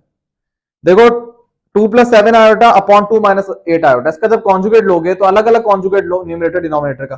तो न्यूमरेटर का कॉन्जुगेट हो जाएगा 2 माइनस 7 आयोटा, डिनोमिनेटर का कॉन्जुगेट हो जाएगा 2 प्लस 8 आयोटा। तो ये चीज तो आपको गिवन है। तो अगर पहली चीज z है तो दूसरी चीज क्या है, z कॉन्जुगेट। अच्छा, इसको उल्टा भी दे सकते हैं। लेट से आपको बोलेंगे जो पहली चीज है वो z कॉन्जुगेट है, तो बताओ दूसरी चीज क्या है। पहली चीज अगर z कॉन्जुगेट है ना, तो आप जहन में रखो पहली वाली चीज का कॉन्जुगेट लोगे तो दूसरी चीज आ रही है। अब अगर पहली वाली चीज को वो z कॉन्जुगेट का नाम दे रहे हैं और आपको पता है दूसरी चीज कैसे आएगी, पहली वाली का कॉन्जुगेट लोगे, मतलब पहली वाली का कॉन्जुगेट लोगे तो दूसरी चीज आएगी, यही कॉन्सेप्ट है ना। तो अगर पेपर में आता है कि पहली चीज z कॉन्जुगेट के बराबर है तो आपसे पूछेंगे दूसरी चीज किसके बराबर है, तो आप बोलोगे दूसरी चीज बराबर है z कॉन्जुगेट के कॉन्जुगेट के, मतलब पहली वाली चीज के कॉन्जुगेट के, ठीक है। और ये पूरी चीज z के बराबर होती है। अगर ये कॉम्प्लेक्स नंबर का आप 2 दफा कॉन्जुगेट लो तो उसी के बराबर होगा। तो मैं कहना क्या चाह रहा हूं कि अगर लिखा हो कि पहली चीज z के बराबर है तो दूसरी चीज z कॉन्जुगेट लिख दोगे आप, और अगर पहली चीज z कॉन्जुगेट के बराबर है तो दूसरी चीज आप बोलोगे z के बराबर है, अगर ये कॉन्जुगेट वाला रिलेशन आपको नजर आएगा, ठीक है। तो यहां पे अच्छा, खाली इस तरह भी दे सकते हैं आपको, मे बी उसको z के बराबर ना दे, वो आपको एमसीक्यूज में देख लेना, ये दोनों चीजें बराबर है, मे बी ये चीज ना दे ये चीज दे दें उस वाली सिचुएशन के अंदर। बहरहाल इस वाली सिचुएशन में आंसर जो है वो आपका बी है। 38 में लिखा हुआ है complex number is express as then in terms of conjugate coordinates x can be written as. मैंने आप लोगों को एक टॉपिक बताया था कॉम्प्लेक्स कॉन्जुगेट कोऑर्डिनेट्स, कि कभी आप कॉम्प्लेक्स नंबर और उसके कॉन्जुगेट की फॉर्म में एक्सप्रेस कर रहे होते हो चीजों को, जैसे आप पोलर फॉर्म में r और थीटा की फॉर्म में एक्सप्रेस कर रहे होते हो, एक्सपोनेंशियल फॉर्म में आप अगर आप देखो तो एक e की पावर एक डिफरेंट फॉर्म में आप एक्सप्रेस कर रहे होते हो ना। इसी तरह अगर किसी कॉम्प्लेक्स नंबर को आपने कन्वर्ट करना है कॉम्प्लेक्स कॉन्जुगेट कोऑर्डिनेट्स की फॉर्म में, तो अब कार्टेशियन फॉर्म में अगर कोई कॉम्प्लेक्स नंबर है x प्लस वाई आयोटा, आप उसको ट्रांसफॉर्म कर दो कॉम्प्लेक्स कॉन्जुगेट की कोऑर्डिनेट्स में, मतलब z और z कॉन्जुगेट की फॉर्म में एक्सप्रेस करोगे आप उसको। तो कैसे एक्सप्रेस करेंगे, जैसे आपने पोलर फॉर्म में देखा था कि x बराबर है r cos थीटा के, y बराबर है r sin थीटा के। जब आप एक फॉर्म से दूसरी फॉर्म में जाते हो तो कन्वर्जन पता होनी चाहिए ना। इसी तरह कार्टेशियन फॉर्म से जब आप कॉम्प्लेक्स कॉन्जुगेट की फॉर्म में जा रहे हो तो आपको x और y की वैल्यू पता होनी चाहिए। ये मैंने आप लोगों को क्लास में डिराइव करके भी दिखाई थी, खुद भी कर सकते हो, कोई बड़ी बात नहीं है। तो x का फॉर्मूला क्या आया था कि x बराबर है z plus z conjugate divided by 2 के, और y का फॉर्मूला था z minus z conjugate divided by 2 iota के, ठीक है। तो यहां पे x का पूछा है आपसे तो ऑप्शन नंबर बी ठीक है। 39 में लिखा हुआ है मॉडुलस एक कॉम्प्लेक्स नंबर का। देखो याद रखो, आपने देखना है क्या कॉम्प्लेक्स नंबर को पोलर फॉर्म में लिखा हुआ है नहीं लिखा हुआ। अगर कॉम्प्लेक्स नंबर को पोलर फॉर्म में लिखा हुआ है तो उस कॉम्प्लेक्स नंबर से जो भी चीज मल्टीप्लाई हो रही है वो मॉडुलस होता है, आर होता है। अब देखो कॉम्प्लेक्स नंबर पोलर फॉर्म में, बिल्कुल रियल में कॉस है, इमेजिनरी में साइन है, दोनों के आर्गुमेंट सेम है, तो दैट्स इट, पोलर फॉर्म के अंदर मौजूद है ये। अगर आप तो पोलर फॉर्म में मौजूद है, तो जो इस cos pi upon 3 plus iota sine pi upon 3 से जो भी चीज मल्टीप्लाई हो रही है वो मॉडुलस कहलाई जाएगी। मल्टीप्लाई क्या हो रहा है, 2 हो रहा है, इसका मतलब मॉडुलस यहाँ पे 2 है। लेकिन पहले आपने तसल्ली करनी है कि वो पोलर फॉर्म के अंदर होना चाहिए। लेट से अगर यहां पे आ जाता कि साइन, मैं एक सिचुएशन आपको देता हूं, अब ये नॉर्मली एमसीक्यूज आता नहीं है लेकिन मैं एक सिचुएशन दे रहा हूं। लेट से आपके पास आ जाए sine pi upon 6 plus iota cos pi upon, या सिंपल पाई दे दें, इस तरह कर लो। बोले कि अब मॉडुलस बताओ यहां पे, अब नहीं लिख देना कि मॉडुलस 2 है। पोलर फॉर्म में कन्वर्ट करने के बाद आप देखते हो कि क्या चीज मल्टीप्लाई हो रही है इससे, वो मॉडुलस होता है। अब आप डायरेक्ट मॉडुलस नहीं बता सकते, आपको इस कॉम्प्लेक्स नंबर को सिंप्लीफाई करना पड़ेगा। कैसे करोगे, साइन पाई बाय 6 होता है 1/2, कॉस पाई होता है -1। अब आप इस 2 को मल्टीप्लाई करो, पहले इससे मल्टीप्लाई करोगे 1 हो जाएगा, दूसरे से मल्टीप्लाई करो -2 हो जाएगा। ये असल में कॉम्प्लेक्स नंबर है। तो इस कॉम्प्लेक्स नंबर की ये पोलर फॉर्म थोड़ी ना है। तो आप क्या करोगे, अगर पोलर फॉर्म नहीं गिवन, सिंप्लीफाई करके कॉम्प्लेक्स नंबर निकाल लो। अब जब आप कॉम्प्लेक्स नंबर निकाल लोगे, अब आप इसका मॉडुलस निकालो। अगर आप यहां पे मॉडुलस निकालोगे तो देखना 1 का स्क्वायर -2 का स्क्वायर 4, तो मॉडुलस इसका आ रहा है √5। अब ये पॉइंट शायद ही आपको कहीं नजर आए। तो मैंने एक एमसीक्यू सॉल्व करवाया जो कि बच्चों वाला था, लेकिन मैंने सब मुश्किल वाली चीज बता दी है कि अगर घुमाना चाहें तो कॉम्प्लेक्स नंबर तो है ना, कि ये रियल है और ये इमेजिनरी है, कॉम्प्लेक्स नंबर तो कहलाया जाएगा, लेकिन ये पोलर फॉर्म के अंदर नहीं है। और अगर पोलर फॉर्म के अंदर नहीं है तो इसका मतलब इसके बाहर जो चीज मल्टीप्लाई हो रही है वो फिर मॉडुलस नहीं होगा। किसी कोई स्पेसिफिक एग्जांपल में हो सकता है, लेकिन जनरलाइज ये बात नहीं है। तो आप क्या करोगे, इसको सिंप्लीफाई करोगे, जब सिंप्लीफाई हो जाएगा फिर मॉडुलस निकालोगे। या अगर आपको बोले आर्गुमेंट निकालो, अब देखो आर्गुमेंट दोनों अलग अलग है, तो कौन सा वाला चूज करोगे? सिंपल सी बात है, इसको सॉल्व करोगे और यहां से आर्गुमेंट निकालोगे। अगर यहां से आर्गुमेंट निकालो तो ये आ रहा है टेंजेंट इनवर्स -2। अब टेंजेंट ये किस क्वाड्रेंट में है? ये फोर्थ क्वाड्रेंट के अंदर है। तो जो भी यहाँ पे कैलकुलेटर आपको आंसर दे रहा होगा वो आर्गुमेंट होगा यहाँ पे, ठीक है। तो इन चीजों को थोड़ा ध्यान में रखना। तो खैर यहाँ पे तो सिंपल आंसर है, इसलिए यहाँ पे तो मसला नहीं है। 40 में आपको Z1 दिया हुआ है, Z2 दिया हुआ है, बोला हुआ है मालूम करो इस चीज की वैल्यू 5Z1 -4Z2 और इसका मॉडुलस। कोई बड़ी बात नहीं है, आप लोग होमवर्क ले लो इसको। यहाँ पे आपने Z1 की वैल्यू पुट करनी है। Z1 है 1 + आयोटा, 5 से मल्टीप्लाई करो तो ये हो जाएगा 5 + आयोटा। फिर लिखा हुआ -4Z2, Z2 है 3 - 2 आयोटा, 4 से मल्टीप्लाई करोगे -12 + 8 आयोटा हो जाएगा। सॉल्व करना, आपके पास कॉम्प्लेक्स नंबर सिंप्लीफाइड फॉर्म में आ जाएगा, रियल नंबर और इमेजिनरी नंबर हो जाएगा। फिर आप उसका मॉडुलस निकाल लेना, रियल का स्क्वायर प्लस इमेजिनरी का स्क्वायर। ये आप लोग करके देख लेना। रियल इसमें वैसे क्या आएगा, 5 और -12, 5 - 12 होगा ना, 5 - 12 क्या होता है -7, -7 का स्क्वायर 49 होता है। और ये होगा 5 आयोटा और प्लस 8 आयोटा, जगह 13 आयोटा, 13 का स्क्वायर होता है 169। 169 और 49 को ऐड करो 78, 88, 98, 18, 218 इसका आंसर होगा, ऑप्शन नंबर ए ठीक है। उसके बाद 41 में लिखा हुआ है, अब देखो ये जो 41 है ना, इसमें आपको Z कॉन्जुगेट दिया हुआ है और आपसे पूछा हुआ है कि Z निकालो। अगर Z कॉन्जुगेट गिवन हो और उससे आपको Z निकालना है, तो मैंने पहले भी बताया था कि जो Z कॉन्जुगेट का आप दोबारा जब कॉन्जुगेट लोगे ना तो Z आ जाएगा। तो आपने जस्ट क्या करना है, तो Z कॉन्जुगेट गिवन है, इसका दोबारा कॉन्जुगेट लो, आपके पास Z आ जाएगा, ठीक है। अब ऑप्शन में अगर आप देखो तो सिंप्लीफाइड फॉर्म में कॉम्प्लेक्स नंबर लिखा हुआ है, डिनोमिनेटर में कोई कॉम्प्लेक्स नंबर नहीं है, जस्ट रियल 5 मौजूद है यहाँ पे। उसका मतलब आपको यहाँ पे जब इस पूरी फ्रैक्शन का कॉन्जुगेट लोगे ना, तो न्यूमरेटर और डिनोमिनेटर का अलग अलग कॉन्जुगेट लेने से मामला हल नहीं होगा, फिर आपको सिंप्लीफाई भी करना पड़ेगा। तो आपके पास दो ऑप्शन है, या तो अलग अलग कॉन्जुगेट लो फिर सिंप्लीफाई कर लो, या पहले सिंप्लीफाई कर लो फिर कॉन्जुगेट ले लो। तो पहले सिंप्लीफाई कर लेते हैं, इस तरह कर लेते हैं, उसके बाद बाकी बातें कर लेते हैं। तो लेट से आपके पास लिखा हुआ है 4 + 3 आयोटा और उसके नीचे है 1 - 2 आयोटा। तो आप सिंप्लीफाई करो, मतलब जिस तरह आप डिवाइड करते हैं वैसे करो। 4 × 1 = 4 हो जाएगा, 4 को इससे करो 8 आयोटा, ये हो जाएगा 11 आयोटा, फिर करो 6 आयोटा स्क्वायर, और नीचे क्या हो जाएगा 1 का स्क्वायर 1, 2 का स्क्वायर 4। तो डिनोमिनेटर में तो 5 आएगा, वैसे हर ऑप्शन में 5 है। आयोटा स्क्वायर -1 होता है, तो 4 - 6 - 2 11, -2 + 11 आयोटा डिवाइड बाय 5। तो इसका आंसर आ रहा है -2 + 11 आयोटा डिवाइड बाय 5। ये Z कॉन्जुगेट को आपने सिंप्लीफाई किया है, मुझे यहाँ पे Z निकालना है। तो Z कैसे निकालूंगा, मैं इसका दोबारा कॉन्जुगेट ले लेता हूँ। जब दोबारा इन द सेंस कि मतलब ये पहले से कॉन्जुगेट हुआ है, वरना अभी तो मैं पहली दफा ही कॉन्जुगेट ले रहा हूँ। तो इस एक्सप्रेशन का आप कॉन्जुगेट लो, दरमियान में क्या हो जाएगा नेगेटिव, तो ये वैल्यू आपको मिल जाएगी यहाँ पे Z की। तो ये नजर आ रही है आपको ऑप्शन नंबर डी के अंदर, ठीक है।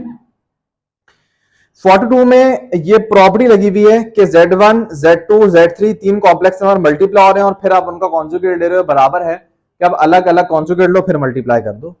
तो ये ऑप्शन नंबर ए भी ठीक है, ऑप्शन नंबर बी भी ठीक है, ऑप्शन नंबर सी भी ठीक है, क्योंकि ऑप्शन नंबर ए में Z2, Z3 का कॉन्जुगेट लिया, पहले मल्टीप्लाई किया हुआ फिर कॉन्जुगेट लिया हुआ है। अगर इसको आप मजीद सिंप्लीफाई करो तो बात वहीं पे आ जाएगी कि Z1 का अलग कॉन्जुगेट लो, Z2 का अलग कॉन्जुगेट लो, Z3 का अलग कॉन्जुगेट लो। मतलब ए बी सी ये एक ही चीज है।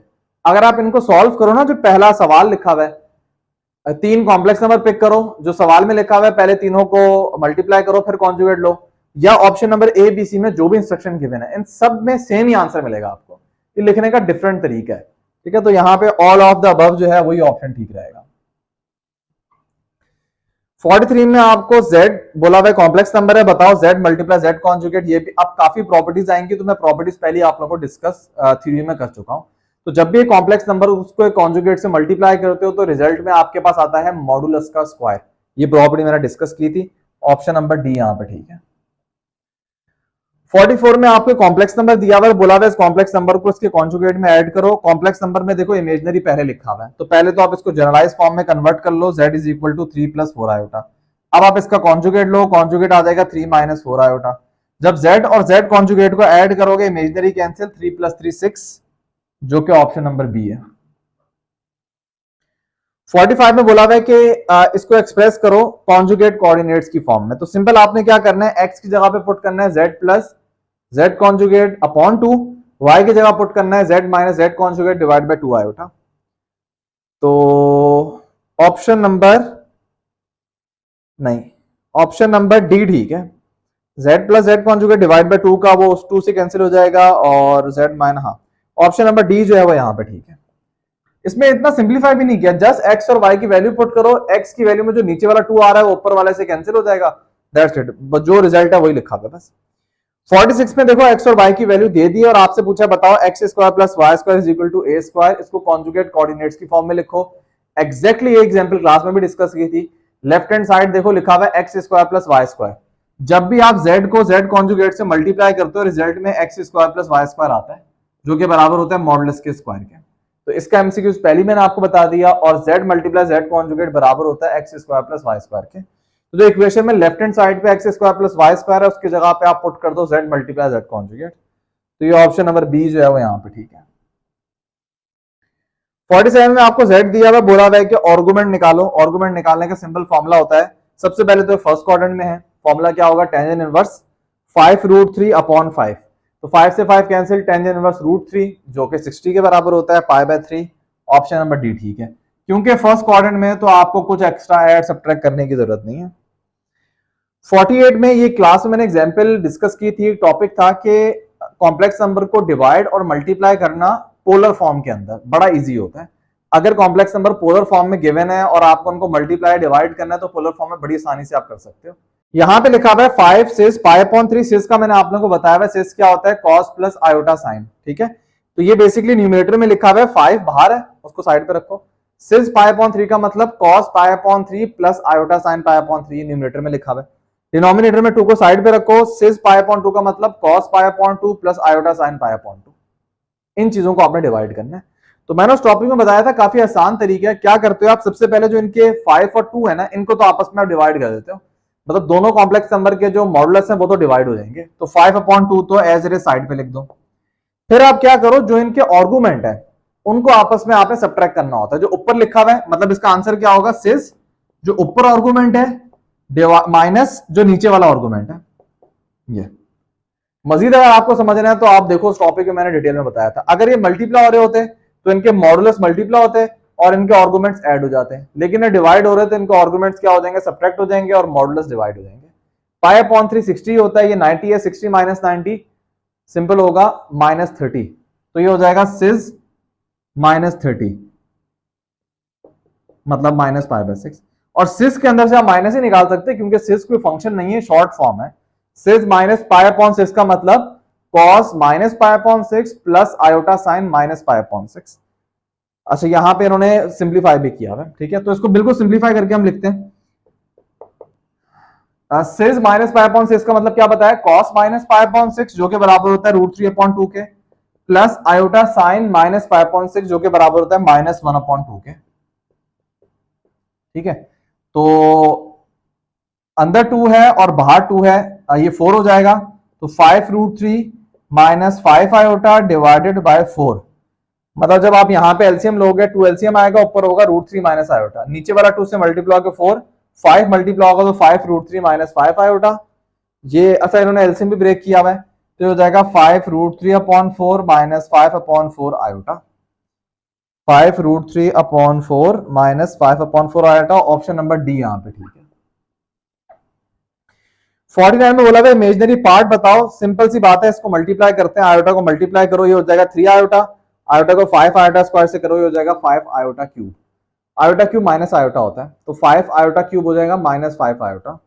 तो 3 आयोटा माइनस 5 आयोटा, ये हो जाएगा -2 आयोटा। -2 आयोटा में इमेजिनरी पार्ट क्या है, -2। इमेजिनरी पार्ट के अंदर आयोटा नहीं आप मेंशन करते, तो -2 आयोटा में इमेजिनरी पार्ट है -2। ऑप्शन नंबर सी यहाँ पे ठीक है।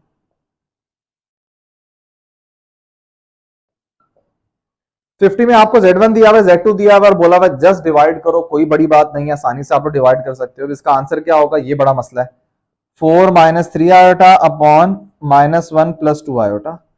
इसका आंसर निकालना, मुझे आंसर निकालने पड़ते हैं, दैट्स वाई सॉल्व करवा रहा हूं मैं, लेकिन जल्दी से हम देख लेते हैं। तो ये हो जाएगा -1 -2 आयोटा, -1 -2 आयोटा।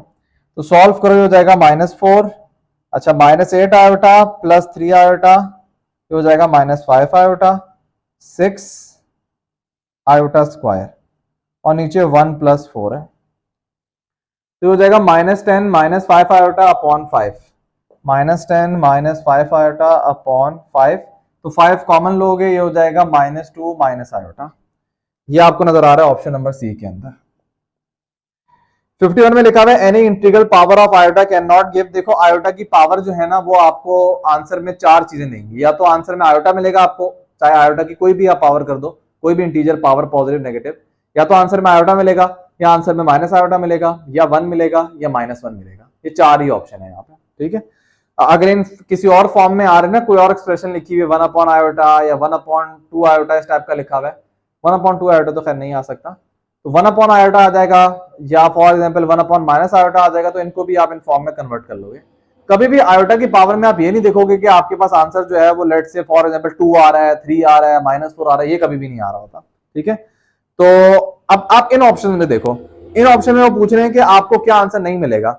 देखो आपको -1 मिल सकता है, आपको माइनस आयोटा मिल सकता है, आपको आयोटा मिल सकता है, आपको 0 नहीं कभी मिलेगा। तो इसका मतलब ऑप्शन ए में जो 0 लिखा हुआ है ना वो आपको कभी नहीं मिलेगा, तो 51 को ऑप्शन नंबर ए हो जाएगा। 52 में आपको n की वैल्यू दी हुई है वो बराबर है 4m + 3 के, और आपको बोला हुआ है आयोटा की पावर n निकालो, और आगे लिखा हुआ है where n belongs to integer. देखो अगर n इंटीजर है ना, मतलब 4m + 3 इंटीजर है, 4m + 3 इंटीजर का मतलब कि m भी इंटीजर होगा। भाई m अगर कोई फ्रैक्शन है तो 4m + 3 इंटीजर तो नहीं हो सकता ना, अगर n इंटीजर है इसका मतलब m भी यहां पे इंटीजर ही होगा। तो 4m + 3 एक इंटीजर है, आपने क्या करना है, इसको आयोटा की पावर बनाना है और वैल्यू निकालनी है। तो ये हो जाएगा आयोटा की पावर 4m + 3, ये असल में आपको यहां पे निकालना है। आप इसको ब्रेक करोगे, हो जाएगा आयोटा की पावर 4m × आयोटा का क्यूब। अब आयोटा की पावर 4m का मतलब कि यहां पे पावर में कोई भी 4 का मल्टीपल होगा, 32 40 88 4 का मल्टीपल होगा, तो ये चीज तो पूरी 1 के बराबर हो जाएगी। पीछे बचेगा आयोटा क्यूब, और आयोटा क्यूब होता है माइनस आयोटा के, तो ये आपको नजर आ रहा है ऑप्शन नंबर डी के अंदर। 53 में लिखा हुआ है आयोटा की पावर 57 + 1 आयोटा की पावर 125 है। मैंने क्लास में बहुत तरह की एग्जाम्पल करवाई थी, उन्हीं में से एक है आयोटा की पावर 57। तो बड़ी इजी है, क्योंकि 57 को आप इस तरीके से ब्रेक कर सकते हो। कैसे? आयोटा की पावर 57 को आप लिख सकते हो आयोटा की पावर 56 × आयोटा। 56 जो है बच्चों 4 के टेबल में आता है, इसका मतलब ये पूरी चीज 1 हो जाएगी, इसका आंसर आयोटा हो जाएगा। रही बात आयोटा की पावर 125 निकालो, 125 निकालने का तरीका क्या होगा कि आप इसको ब्रेक करो आयोटा 1 to 4 और आयोटा में 1 to 4 जो है ये 4 के टेबल में आता है, इसका मतलब इसकी वैल्यू 1, तो इसका आंसर आयोटा आ जाएगा, ठीक है। लेकिन आयोटा की पावर 57 को आयोटा की पावर 125 में ऐड नहीं किया हुआ, इसको ऐड किया हुआ है 1 आयोटा की पावर 125। तो आयोटा की पावर 57 + 1 आयोटा की पावर 125 जो कि आयोटा के बराबर है, मतलब ये चीज है। अब 1 आयोटा को सिंप्लीफाई कैसे करोगे, मैंने क्लास में बताया था 1 आयोटा माइनस आयोटा होता है। अगर आप चाहो तो इस तरह कर सकते हो कि आप इसको आयोटा से मल्टीप्लाई डिवाइड करो, तो नीचे आपके पास आ जाएगा आयोटा स्क्वायर, ऊपर आयोटा 1 से मल्टीप्लाई होकर आयोटा हो जाएगा। आयोटा स्क्वायर -1 होता है, तो सिंपल हो जाएगा minus iota, iota minus iota 0 हो जाएगा। इस पूरी चीज का आंसर 0, मतलब ऑप्शन नंबर ए। 54 में लिखा हुआ है माइनस आयोटा की पावर 31। माइनस की पावर ऑड होगी तो माइनस एज इट इज आएगा, उसको इग्नोर करो। आयोटा की पावर 31 क्या होता है? देखो आयोटा की पावर 31 को सॉल्व करने का तरीका होगा आयोटा की पावर 28 × आयोटा की पावर क्यूब। अब 28 जो है ये तो 4 के टेबल में आता है, इसका मतलब ये तो 1 हो जाएगा, पीछे बचेगा आयोटा क्यूब। आयोटा क्यूब का आंसर होता है माइनस आयोटा, और जो शुरू में माइनस था वो से मल्टीप्लाई होकर पॉजिटिव आयोटा हो जाएगा। इसका मतलब ऑप्शन नंबर सी यहां पे ठीक है। 55 में आपसे पूछा हुआ है एडिटिव इनवर्स। एडिटिव इनवर्स बड़ा इजी होता है, आप नेगेटिव से मल्टीप्लाई कर दो तो ऑप्शन आ जाएगा ऑप्शन नंबर डी। 56 में लिखा हुआ है कि मल्टीप्लिकेटिव इनवर्स बताओ। फॉर्मूला मल्टीप्लिकेटिव इनवर्स का गिवन है ऑप्शन नंबर सी में, ये मैंने क्लास में भी डिस्कस किया था, देख लेना। 57 में लिखा हुआ था वैल्यू ऑफ आयोटा की power n where n is an odd number. देखो जब भी ऑड पावर होती है ना तो आपके पास आंसर या तो आयोटा आता है या माइनस आयोटा आता है। जैसे आयोटा की पावर 1 आयोटा, आयोटा का क्यूब माइनस आयोटा, आयोटा की पावर 5 आयोटा, आयोटा की पावर 7 माइनस आयोटा। तो जब भी ऑड पावर होगी, चाहे वो पॉजिटिव हो या नेगेटिव ऑड हो, आंसर जो है वो आपके पास हमेशा या तो आयोटा आएगा या माइनस आयोटा आ रहा होगा। Option number C. 58 में ये मैंने क्लास में बताया था कि अगर 4 कंसेक्यूटिव पावर आयोटा की ऐड करोगे तो रिजल्ट 0 के बराबर आता है। देखो 4 कंसेक्यूटिव पावर है 1347, 1348, 1349, 1350। 4 आयोटा की कंसेक्यूटिव पावर होंगे इंटीजर्स तो हमेशा सम 0 होता है। ऑप्शन नंबर ए यहाँ पे ठीक है। 59 में बोला था आपको दो कॉम्प्लेक्स नंबर, ये क्लास में मैंने खैर डिस्कस की थी बात, इसको सॉल्व करना बड़ा आसान है, मैं आप लोगों को वर्बली बता देता हूँ। एग्जैक्ट क्लास में डिस्कस हुई है और सिंध बोर्ड की एग्जांपल भी है। x, y, 2, 3 दोनों कॉम्प्लेक्स नंबर है। x, y को लिख सकते हो x प्लस वाई आयोटा और 2, 3 को लिख सकते हो 2 प्लस 3 आयोटा। तो आप क्या करो, इसको मल्टीप्लाई कर दो, x प्लस वाई आयोटा को मल्टीप्लाई कर दो 2 प्लस 3 आयोटा से और इसको बराबर रखो -4 प्लस 7 आयोटा के, इसके बराबर रखो। तो जब आप सॉल्व करोगे हो जाएगा simple 2x plus 3x iota plus 2y iota plus 3y iota square, इसको बराबर रखो -4 प्लस 7 आयोटा। अब कॉमन लो आयोटा स्क्वायर तो -1 होता है, तो ये हो जाएगा 2x माइनस 3y। ठीक है, इन दोनों में से आप आयोटा कॉमन लोगे, हो जाएगा 3x प्लस 2y। इसको आपने इक्वेट करवाना है राइट हैंड साइड से। देखो ये पूरी चीज रियल है, इसको आप रखो -4 के बराबर, मतलब 2x minus 3y is equal to -4। ये पूरा इमेजिनरी पार्ट है, इसको आप बराबर रखो जो राइट हैंड साइड पे इमेजिनरी पार्ट है। ये दो इक्वेशन आई है, इनको सॉल्व करना है। एमसीक्यूज में तो आप वैल्यूज पुट करके भी देख सकते हो। जैसे पहले ऑप्शन में लिखा हुआ है x की वैल्यू 3 और 2, जब आप 3 पुट करोगे, पहली इक्वेशन देखो सेटिस्फाई हो रही है नहीं, 6 हो जाएगा, ये -6 होगा नहीं, पहले इक्वेशन ही सेटिस्फाई नहीं हो रही। Let's say option number D put करते हैं। डी में लिखा हुआ है 1 2, 1 पुट करोगे 2 आएगा, 2 पुट करोगे -6 आएगा, 2 -6। हाँ पहली इक्वेशन सेटिस्फाई हो रही है, दूसरी भी होगी, ये 3 हो जाएगा, ये 4 हो जाएगा। हाँ तो ऑप्शन नंबर डी जो है वो इसको सेटिस्फाई कर रहा होगा। 60 में लिखा हुआ है कॉम्प्लेक्स नंबर है a, b, इसको मल्टीप्लाई किया है इसके मल्टीप्लिकेटिव इनवर्स से। ये जनरलाइज फॉर्म मैंने आप लोगों को बताई थी कि जब एक कॉम्प्लेक्स नंबर को उसके मल्टीप्लिकेटिव इनवर्स से मल्टीप्लाई करोगे ना तो रिजल्ट में मल्टीप्लिकेटिव आइडेंटिटी आती है, और कॉम्प्लेक्स नंबर में मल्टीप्लिकेटिव आइडेंटिटी क्या होती है 1,0। तो रिजल्ट में आपके पास 1,0 मतलब ऑप्शन नंबर बी आ रहा होगा। उसके बाद 61 में लिखा हुआ है मॉडुलस ऑफ दो कॉम्प्लेक्स नंबर मल्टीप्लाई हो रहे हैं और आपसे पूछा हुआ है उनका मॉडुलस बताओ। तो सबसे पहले आप इनको मल्टीप्लाई करो, मल्टीप्लाई करना है इनको बड़ा आसान, ये 12 ये हो जाएगा 7 आयोटा, आयोटा स्क्वायर -1 होता है, सिंपल 11 प्लस 7 आयोटा है। और आपको इसका मॉडुलस बताना है, मॉडुलस क्या होगा, 11 का स्क्वायर 121, ये 49 होगा। जब आप रूट लोगे 169, 169 का रूट 13 होता है, तो ऑप्शन नंबर डी यहाँ पे ठीक है। उसके बाद 62 में लिखा हुआ है कि आपने मल्टीप्लाई करना है z-1 को z कॉन्जुगेट -1 से। अच्छा अब आपने ऑप्शन के अकॉर्डिंग चलना है, डिफरेंट आंसर निकाल सकते हो आप। पहले ऑप्शन में लिखा हुआ है z कॉन्जुगेट +1 नहीं होगा ये, क्योंकि लेट्स से अगर आप इसको मल्टीप्लाई करते हो ना माइनस से, सॉरी इनको आपस में मल्टीप्लाई करते हो तो ये सिचुएशन बनेगी -z कॉन्जुगेट +1। तो कहीं से भी पहला ऑप्शन आते हुए नजर नहीं आ रहा आपको, ठीक है। दूसरे ऑप्शन में लिखा हुआ है जेड स्क्वायर का मॉड +1 नहीं, तीसरा ऑप्शन हो सकता है। चौथा ऑप्शन जो है वो भी आपको ऐसे नजर नहीं आ रहा, जेड स्क्वायर +2 कैसे लाओगे इसको, तो हम कोशिश करते हैं तीसरा ऑप्शन लाते हैं। अब तीसरे ऑप्शन में लिखा हुआ है कि z-1 मॉडुलस का स्क्वायर। ये मॉडुलस का स्क्वायर आपने कहीं देखा हुआ है, प्रॉपर्टी में आपने इस्तेमाल किया हुआ है कि जब भी आप एक कॉम्प्लेक्स नंबर को उसके कॉन्जुगेट से मल्टीप्लाई करते हो तो बराबर होता है उसके मॉडुलस के स्क्वायर के, ये बात आपको पता है। और इसी फॉर्म में लिखा हुआ है, बस फर्क ये कि यहां पे लिखा हुआ है z-1 का होल स्क्वायर, मतलब z-1 के मॉडुलस का स्क्वायर। तो अब इस चीज के लिए लेफ्ट हैंड साइड क्या होनी चाहिए, इसका मतलब z-1 को अगर अपने कॉन्जुगेट से मल्टीप्लाई करोगे, मतलब z-1 को z-1 के कॉन्जुगेट से मल्टीप्लाई करोगे तो ये बराबर होगा z1 के मॉडुलस का स्क्वायर। जब भी आप एक कॉम्प्लेक्स नंबर को उसके कॉन्जुगेट से मल्टीप्लाई करते हो तो रिजल्ट में कॉम्प्लेक्स नंबर के मॉडुलस का स्क्वायर आता है। कॉम्प्लेक्स नंबर मैंने यहां पे पिक किया z-1, तो अगर z-1 को मैं उसके कॉन्जुगेट से मल्टीप्लाई करूंगा तो रिजल्ट में आएगा z-1 के मॉडुलस का स्क्वायर। सब इस बात से एग्री करते हैं। सवाल है कि ये चीज तो नहीं मौजूद क्या है, मतलब पहली चीज तो है z-1, दूसरी चीज है z कॉन्जुगेट -1, जबकि मेरे पास लिखा हुआ है z-1 का कॉन्जुगेट। तो ये क्या दोनों अलग चीजें हैं? नहीं, ये एक ही चीज है। क्यों? z-1 का अगर आप कॉन्जुगेट लोगे तो कॉन्जुगेट की आपको प्रॉपर्टी याद होगी, क्या प्रॉपर्टी थी कि जब आप ऐसी दो टर्म्स का कॉन्जुगेट लो जो आपस में ऐड सब्ट्रैक्ट हो रही हैं तो आप अलग अलग कॉन्जुगेट ले लो और फिर उनको ऐड सब्ट्रैक्ट कर लेना। तो ये मैं z का भी अलग कॉन्जुगेट लूंगा, मैं 1 का भी अलग कॉन्जुगेट लूंगा। अब 1 का कॉन्जुगेट 1 ही होगा, 1 को अगर आप कॉम्प्लेक्स नंबर की फॉर्म में लिखो तो 1 + 0 आयोटा होगा, तो ये तो एक ही चीज है। इसका मतलब z माइनस वन का कॉन्जुगेट इसके बराबर है।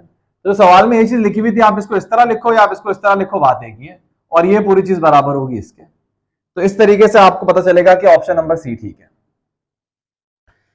63 में लिखा हुआ है कि real part of z plus two बराबर है -1 के, एक कॉम्प्लेक्स नंबर दिया हुआ है, बोला है वैल्यू ऑफ x निकालो। भाई सिंपल देखो, कॉम्प्लेक्स नंबर है x प्लस वाई आयोटा, आपसे डिस्कस किया गया है z प्लस टू, मतलब इस कॉम्प्लेक्स नंबर के अंदर आपने ऐड करना है 2।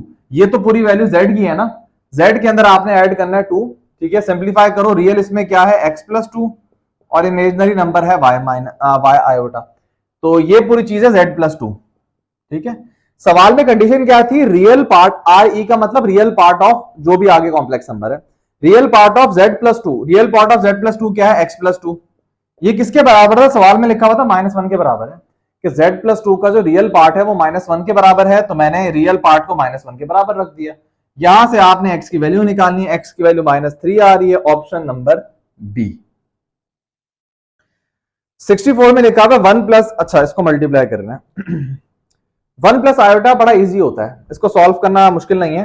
1 प्लस आयोटा की होल पावर 4 है ना, तो आप इसको इस तरह ब्रेक कर सकते हो, 1 प्लस आयोटा का होल स्क्वायर का स्क्वायर, आसानी से सॉल्व हो जाएगा। ये पावर 4 को इस तरह ब्रेक कर सकते हो। 1 प्लस आयोटा का होल स्क्वायर मैंने पहले भी बताया था, सॉल्व करना ये 2 आयोटा के बराबर होता है, तो ये 2 आयोटा हो जाएगा, 2 आयोटा का स्क्वायर होता है 4 आयोटा स्क्वायर, जो कि बराबर है -4 के। तो पहली ब्रैकेट का आंसर तो -4 है। दूसरी ब्रैकेट में आप अंदर सिंप्लीफिकेशन कर लो, 1 प्लस, मतलब सिंप्लीफिकेशन इन द सेंस कि 1 अपॉन आयोटा आपको पता है माइनस आयोटा के बराबर होता है, जो 1 अपॉन आयोटा है ये माइनस आयोटा के बराबर होता है। तो बेसिकली दूसरी ब्रैकेट है 1 माइनस आयोटा की होल पावर 4, मतलब 1 अपॉन आयोटा की जगह माइनस आयोटा लिख दो, ठीक है। अगेन इसको ब्रेक करने का वही तरीका होगा, ये जो पूरी अंदर चीज लिखी हुई है ना, ये बराबर होगी -2 आयोटा के, तो आप इधर लिख दो -2 आयोटा। अब -2 आयोटा का स्क्वायर कर दो, बात एक ही है, 4 आयोटा स्क्वायर आएगा, अगेन -4 के बराबर होगा, -4 इंटू -4 16, ऑप्शन नंबर बी यहां पे ठीक है। 65 में लिखा हुआ था additive and multiplicative identity of real number. भाई एडिटिव आइडेंटिटी होती है 0, मल्टीप्लिकेटिव आइडेंटिटी होती है 1, 0 and 1, option number A. Order matter करता है, पहले उन्होंने एडिटिव पूछी हुई है फिर मल्टीप्लिकेटिव, तो ऑप्शन नंबर ए यहां पे ठीक है। 66 में आपसे वैल्यू पूछी हुई है, वैसे तो ये कॉम्प्लेक्स नंबर है, आप इसको पोलर फॉर्म में कन्वर्ट कर सकते हो, लेकिन ये बड़ा मशहूर कॉम्प्लेक्स नंबर है जिनका आपने नाम रखा हुआ है omega omega square. Chapter number 3 में आप लोग पढ़ोगे, जिसको क्यूब रूट ऑफ यूनिटी कहते हैं। क्यूब रूट ऑफ यूनिटी का मतलब वैल्यू क्या होती है, -1 प्लस √3 आयोटा अपॉन 2। ये हम ओमेगा के बराबर लेते हैं और ओमेगा स्क्वायर होता है -1 माइनस √3 आयोटा अपॉन 2। तो अगर आप देखो यही, अच्छा सबसे पहले जो स्क्वायर रूट -3 लिखा हुआ है, इसको तो आप स्क्वायर रूट 3 आयोटा समझो, माइनस की जगह आप आयोटा लिखते हो ना, तो इसको तो ध्यान में रखो। ये डिवाइडेड बाय 2 आपको नजर नहीं आ रहा, बाकी ओमेगा ओमेगा स्क्वायर लग रहा है आपको, लेकिन डिवाइड बाय 2 नहीं है, तो अपनी तरफ से 2 से मल्टीप्लाई डिवाइड कर दो। ये कौन सा बड़ा मसला है भाई, आसानी से हो जाएगा। जैसे मैं पहली का बता देता हूं, दूसरी का खुद ही समझ लोगे। ये चीज लिखी हुई है ना, तो आप क्या करो, आप अपनी तरफ से अंदर ब्रैकेट के अंदर 2 से मल्टीप्लाई डिवाइड करवा दो, काम करवा सकते हो, ब्रैकेट के अंदर हो रहा है सब। ये वाली चीज पूरी ओमेगा के बराबर होती है, ये हमारे काम की। ये वाला 2 काम का नहीं है, इसको ब्रैकेट के बाहर निकाल दो, ब्रैकेट के बाहर निकालोगे तो हो जाएगा 2 की पावर 62, सिंपल तरीके से। तो 2 से मल्टीप्लाई डिवाइड किया, मल्टीप्लाई वाला काम करनी था, बाहर कर दिया। अब अगर आप देखो ये पूरी चीज ओमेगा के बराबर होती है, तो एक्सप्रेशन बन जाएगी 2 की पावर 62 ओमेगा की पावर 62, ये बन जाएगा। सेम दूसरे पे भी ये परफॉर्म करना, तो आंसर हो जाएगा 2 की पावर 62, दूसरी वैल्यू होगी ओमेगा स्क्वायर की। ओमेगा स्क्वायर की जब आप पावर 62 करोगे ना, तो ये हो जाएगा ओमेगा की पावर 124, मतलब 62 को 2 से मल्टीप्लाई, दूसरी वाली वैल्यू ओमेगा स्क्वायर के बराबर है, तो ओमेगा स्क्वायर की जब पावर 62 करोगे तो हो जाएगा ओमेगा की पावर 124, ठीक है। 2 की पावर 62 तो आप कॉमन ले सकते हो। रही बात ओमेगा की पावर 62 क्या होगी, चैप्टर नंबर 3 में, या आप लोगों को तो ऑलरेडी पता होगा, ECAT का बैच में पढ़ा रहा हूं, तो ये तो सब आप लोगों को बातें पता होंगी कि ओमेगा क्यूब 1 के बराबर होता है। तो ओमेगा की पावर, ओमेगा 62 को आप ब्रेक करो ओमेगा 60 और ओमेगा स्क्वायर की फॉर्म में, ओमेगा 60 तो 1 हो जाएगा, क्योंकि 63 के टेबल में आता है और ओमेगा क्यूब 1 होता है। ओमेगा की पावर में कोई भी 3 का टेबल आएगा, कोई मल्टीपल आ रहा होगा, वो 1 होता है। तो ओमेगा 60 इंटू ओमेगा स्क्वायर करो, ओमेगा 62 को ब्रेक इस तरीके से करोगे, ओमेगा 61 होता है, पीछे बचेगा ओमेगा स्क्वायर। इसी तरीके से ओमेगा की पावर 124, ये जो है 123 जो है वो तो 3 के टेबल में आता है, ओमेगा इसको ब्रेक कर दो आप, ओमेगा की पावर 123 मल्टीप्लाई ओमेगा, ओमेगा की वह 1 2 3 जो है वो तो सिंपल 3 के टेबल में आएगा, आंसर 1 आ जाएगा, पीछे बचेगा ओमेगा, तो आपने पीछे लिख दिया ओमेगा। 2 की पावर 62 तो आपने कॉमन ली थी। ये ओमेगा स्क्वायर प्लस ओमेगा ये बराबर होता है -1 के, तो 2 की पावर 62 को मल्टीप्लाई करो -1 से, ये हो जाएगा -2 की पावर 62। ऑप्शन नंबर बी जो है वो यहां पर ठीक हो जाएगा। 67 में लिखा हुआ था conjugate of a complex number. देखो अगेन देने के डिफरेंट तरीके होते हैं, लेकिन ऑप्शन में देखो सिंप्लीफाई नहीं हुआ हुआ। एक होता है ना डिवाइड करना है आपने, बेसिकली पहले इसको कॉन्जुगेट से मल्टीप्लाई डिवाइड करते, वो वाला काम नहीं हुआ हुआ, जस्ट कॉन्जुगेट लिया हुआ है। तो शॉर्ट फॉर्म क्या होती है कि न्यूमरेटर डिनोमिनेटर का बस आपने कॉन्जुगेट लेना है, पूरी फ्रैक्शन का कॉन्जुगेट लेना है, लेकिन आप प्रॉपर्टी लगा दो कि न्यूमरेटर का कॉन्जुगेट लो, 1 का कॉन्जुगेट 1 ही होगा। डिनोमिनेटर में लिखा हुआ है आयोटा -1, इसके कॉन्जुगेट को आयोटा +1 ही लिख देना, गलती हो जाएगी। इसको पहले सिंपली मतलब या तो अरेंज कर लो या डायरेक्ट भी आप इमेजिनरी का साइन चेंज कर सकते हो। तो जब आप कॉन्जुगेट लोगे, कॉन्जुगेट हो जाएगा 1 अपॉन माइनस आयोटा -1, मतलब न्यूमरेटर का तो सेम ही रहेगा, डिनोमिनेटर में इमेजिनरी नंबर का साइन चेंज कर दिया आपने। अब आप देखो ये तो किसी ऑप्शन में नजर नहीं आ रहा, हाँ तो आप क्या करो, माइनस डिनोमिनेटर से कॉमन ले लो। जब डिनोमिनेटर से माइनस कॉमन लोगे तो ये सिचुएशन बनेगी, उस माइनस को आप ऊपर लिख दो। ये आपको नजर आ रहा है ऑप्शन नंबर बी के अंदर, -1 अपॉन 1 प्लस आयोटा, ये नजर आ गया। 68 में बोला हुआ find the imaginary part. Again अब आपको इस कॉम्प्लेक्स नंबर को सिंप्लीफाई करना है। कॉम्प्लेक्स नंबर लिखा हुआ है आयोटा डिवाइड बाय 3 + 2 आयोटा। आपकी कोशिश होती है डिनोमिनेटर से आयोटा रिमूव करना है, जिसके लिए आप कॉन्जुगेट से मल्टीप्लाई डिवाइड करते हो, ठीक है। तो आयोटा को ऊपर से मल्टीप्लाई करो, 3 आयोटा -2 आयोटा स्क्वायर, नीचे तो वही प्रॉपर्टी मैंने बताई थी, रियल का स्क्वायर प्लस, जब इनको मल्टीप्लाई करते हो ना कॉम्प्लेक्स नंबर को कॉन्जुगेट से, तो सिंपल रियल का स्क्वायर प्लस इमेजिनरी पार्ट का स्क्वायर। आयोटा स्क्वायर -1 होता है, माइनस माइनस पॉजिटिव, ऊपर होगा 2 + 3 आयोटा, नीचे होगा 13। सिंप्लीफाई करो।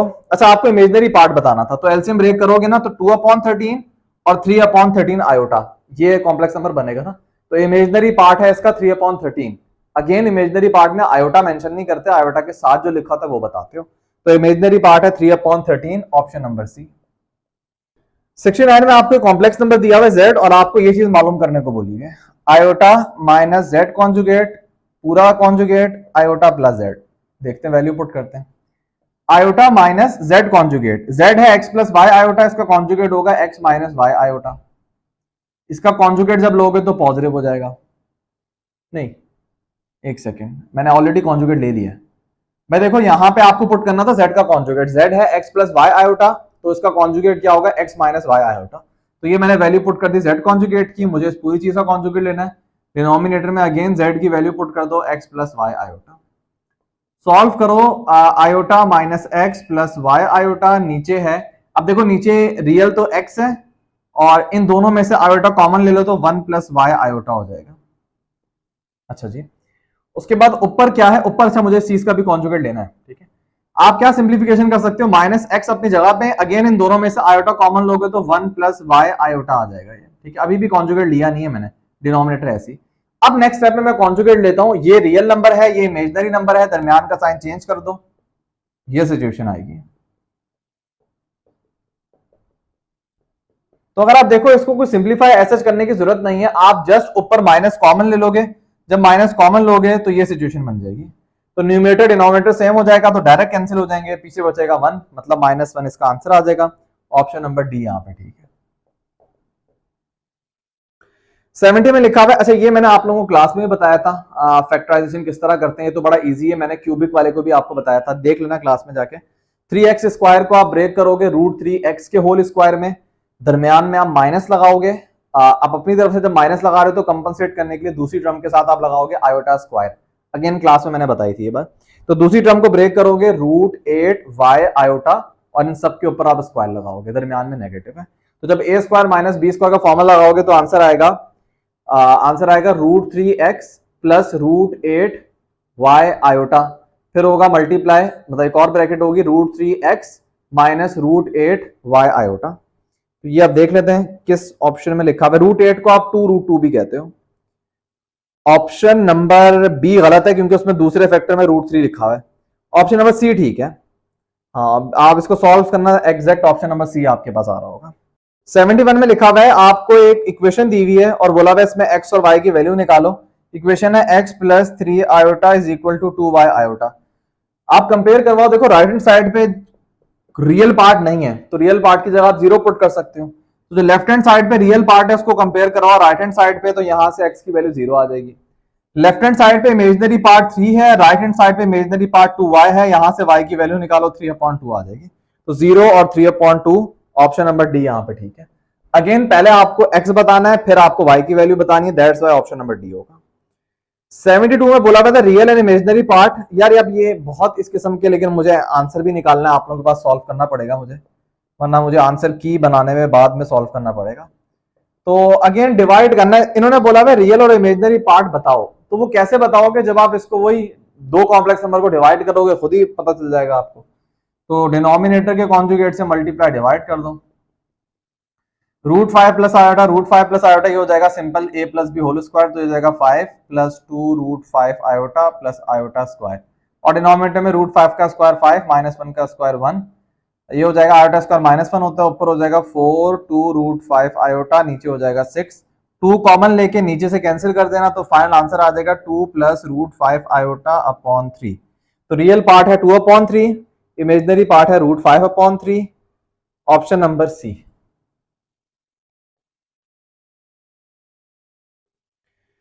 सी में बोला था अगर z की वैल्यू गिवन है और तो 1/z क्या होगा, 1/z का मतलब z की वैल्यू है cos theta plus iota sine theta, तो ये वैल्यू आपको निकालनी है मतलब 1/z की। तो बड़ा आसान है, डिनोमिनेटर का कॉन्जुगेट लो, उससे मल्टीप्लाई डिवाइड कर दो,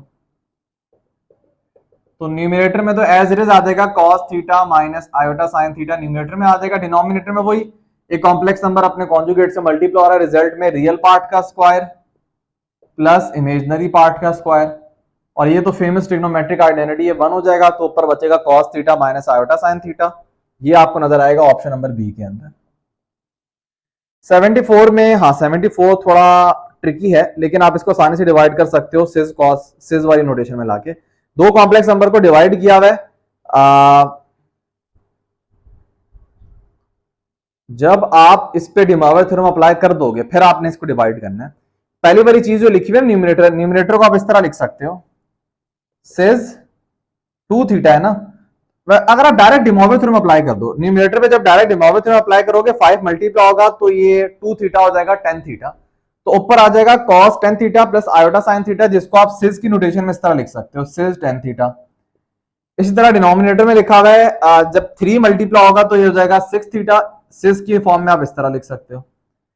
अब देखो इनके जो मॉडुलस है वो तो 1 के बराबर है, गिवन नहीं है, मैंने बताया था जब दो कॉम्प्लेक्स नंबर डिवाइड होते हैं सिंपल उनके आर्गुमेंट माइनस आप करते हो, तो इसका आंसर क्या होगा सिज 10 थीटा माइनस 6 थीटा, जो कि बराबर होता है 4 थीटा के, तो सिज 4 थीटा मतलब cos 4 theta plus iota sign 4 theta. तो सी में आपको नजर आ रहा है cos 4 theta plus iota sine theta, 74 का सी। 75 में लिखा हुआ है मॉडुलस ऑफ, आपको इस पूरी चीज का मॉडुलस लेना है, एक्सप्रेशन क्या लिखी हुई है 1 प्लस आयोटा, डिवाइड में लिखा हुआ है 1 plus 1 upon iota. 1 upon iota याद रख लो ये माइनस आयोटा के बराबर होता है, तो 1 अपॉन आयोटा की जगह आप लिख सकते हो माइनस आयोटा। आपको इस चीज का मॉडुलस लेना है, ऑप्शन में नंबर है ऑब्वियसली, तो मॉडुलस लेने के डिफरेंट तरीके होते हैं, डिवाइड करके भी मॉडुलस ले सकते हो, लेकिन एक प्रॉपर्टी होती है मॉडुलस की कि जब आपको पूरी फ्रैक्शन का मॉडुलस लेना है तो आप न्यूमरेटर डिनोमिनेटर का अलग अलग मॉडुलस ले लो, तो न्यूमरेटर का मॉडुलस लो √2 आएगा, डिनोमिनेटर का मॉडुलस लोगे √2 आएगा, तो आंसर सिंपल 1 हो जाएगा। दैट्स व्हाई आप इतनी मेहनत करो, इन दो कॉम्प्लेक्स नंबर को डिवाइड करके सिंप्लीफाई करो फिर मॉडुलस लोगे, तब भी आंसर 1 नहीं आ रहा होगा, तो बेहतर है ये बड़ी काम की ट्रिक अप्लाई करके आसानी से निकाल लो। 76 में आपसे वैल्यू पूछी हुई है रूट आयोटा प्लस मतलब square root iota plus square root minus iota.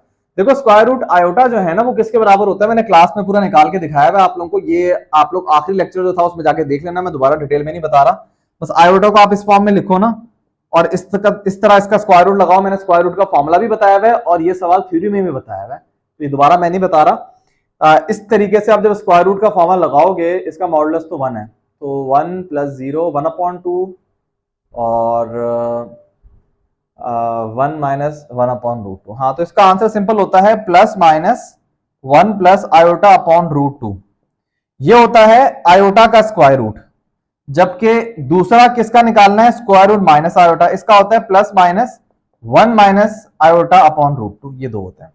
तो आपने स्क्वायर रूट आयोटा के स्क्वायर रूट और माइनस आयोटा के स्क्वायर रूट को आपस में ऐड करवाना है।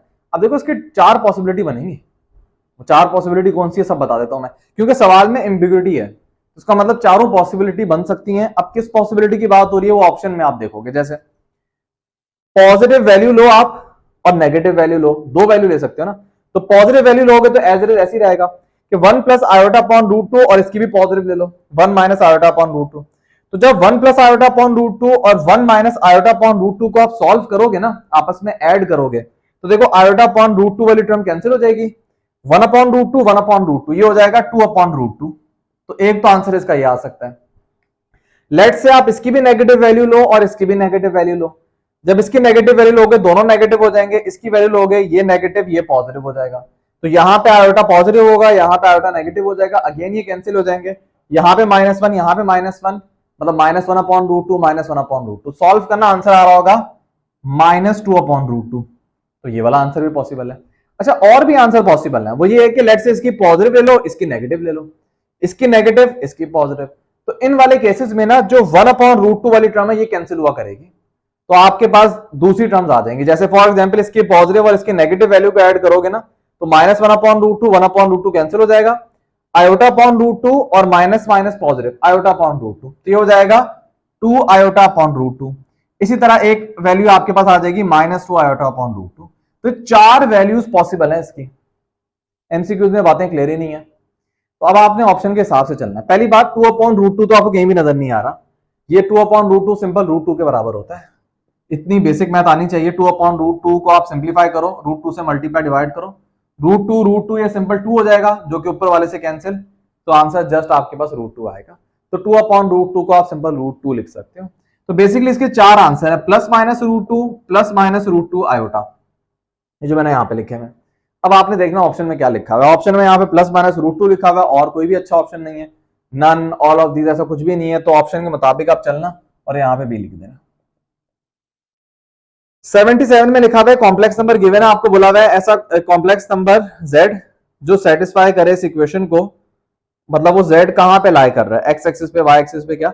सबसे पहले आप इस इक्वेशन को सॉल्व करो और यहां से z की वैल्यू निकालो, z की निकालना चाह रहे हो, जो भी सॉल्व करना चाह रहे हो, x y निकालो, बस सिंप्लीफाई करो इसको, तब आपको पता चलेगा कि z कहां पे लाई कर रहा है। तो लेट से इसको सॉल्व करते हैं। z की जगह पे आप पुट कर सकते हो x प्लस वाई आयोटा -1, इसी तरह x plus y iota, sorry ये आयोटा है, सही है, माइनस आयोटा और प्लस आयोटा इक्वल टू 1। अच्छा जी, तो ऊपर अगर आप कॉमन लो ना तो ये होगा x प्लस, अगर आप आयोटा कॉमन ले लो तो y -1, नीचे हो जाएगा आयोटा y +1, और आपने इसका मॉडुलस लेना है। अच्छा जी, मॉडुलस का मतलब क्या होता है, न्यूमरेटर का अलग मॉडुलस ले लो, डिनोमिनेटर का अलग मॉडुलस ले लो, या हाँ यही ज्यादातर बेहतर रहेगा, हाँ इस तरह कर लो। तो न्यूमरेटर का जब मॉडुलस लोगे तो मॉडुलस का फॉर्मूला क्या होता है, रियल का स्क्वायर प्लस इमेजिनरी का स्क्वायर।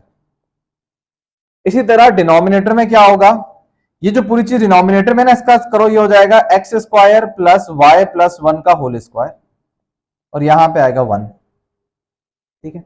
ये पूरी चीज जाके 1 से मल्टीप्लाई हो जाएगी, तो एग्जैक्ट ये सिचुएशन यहां पे बन जाएगी।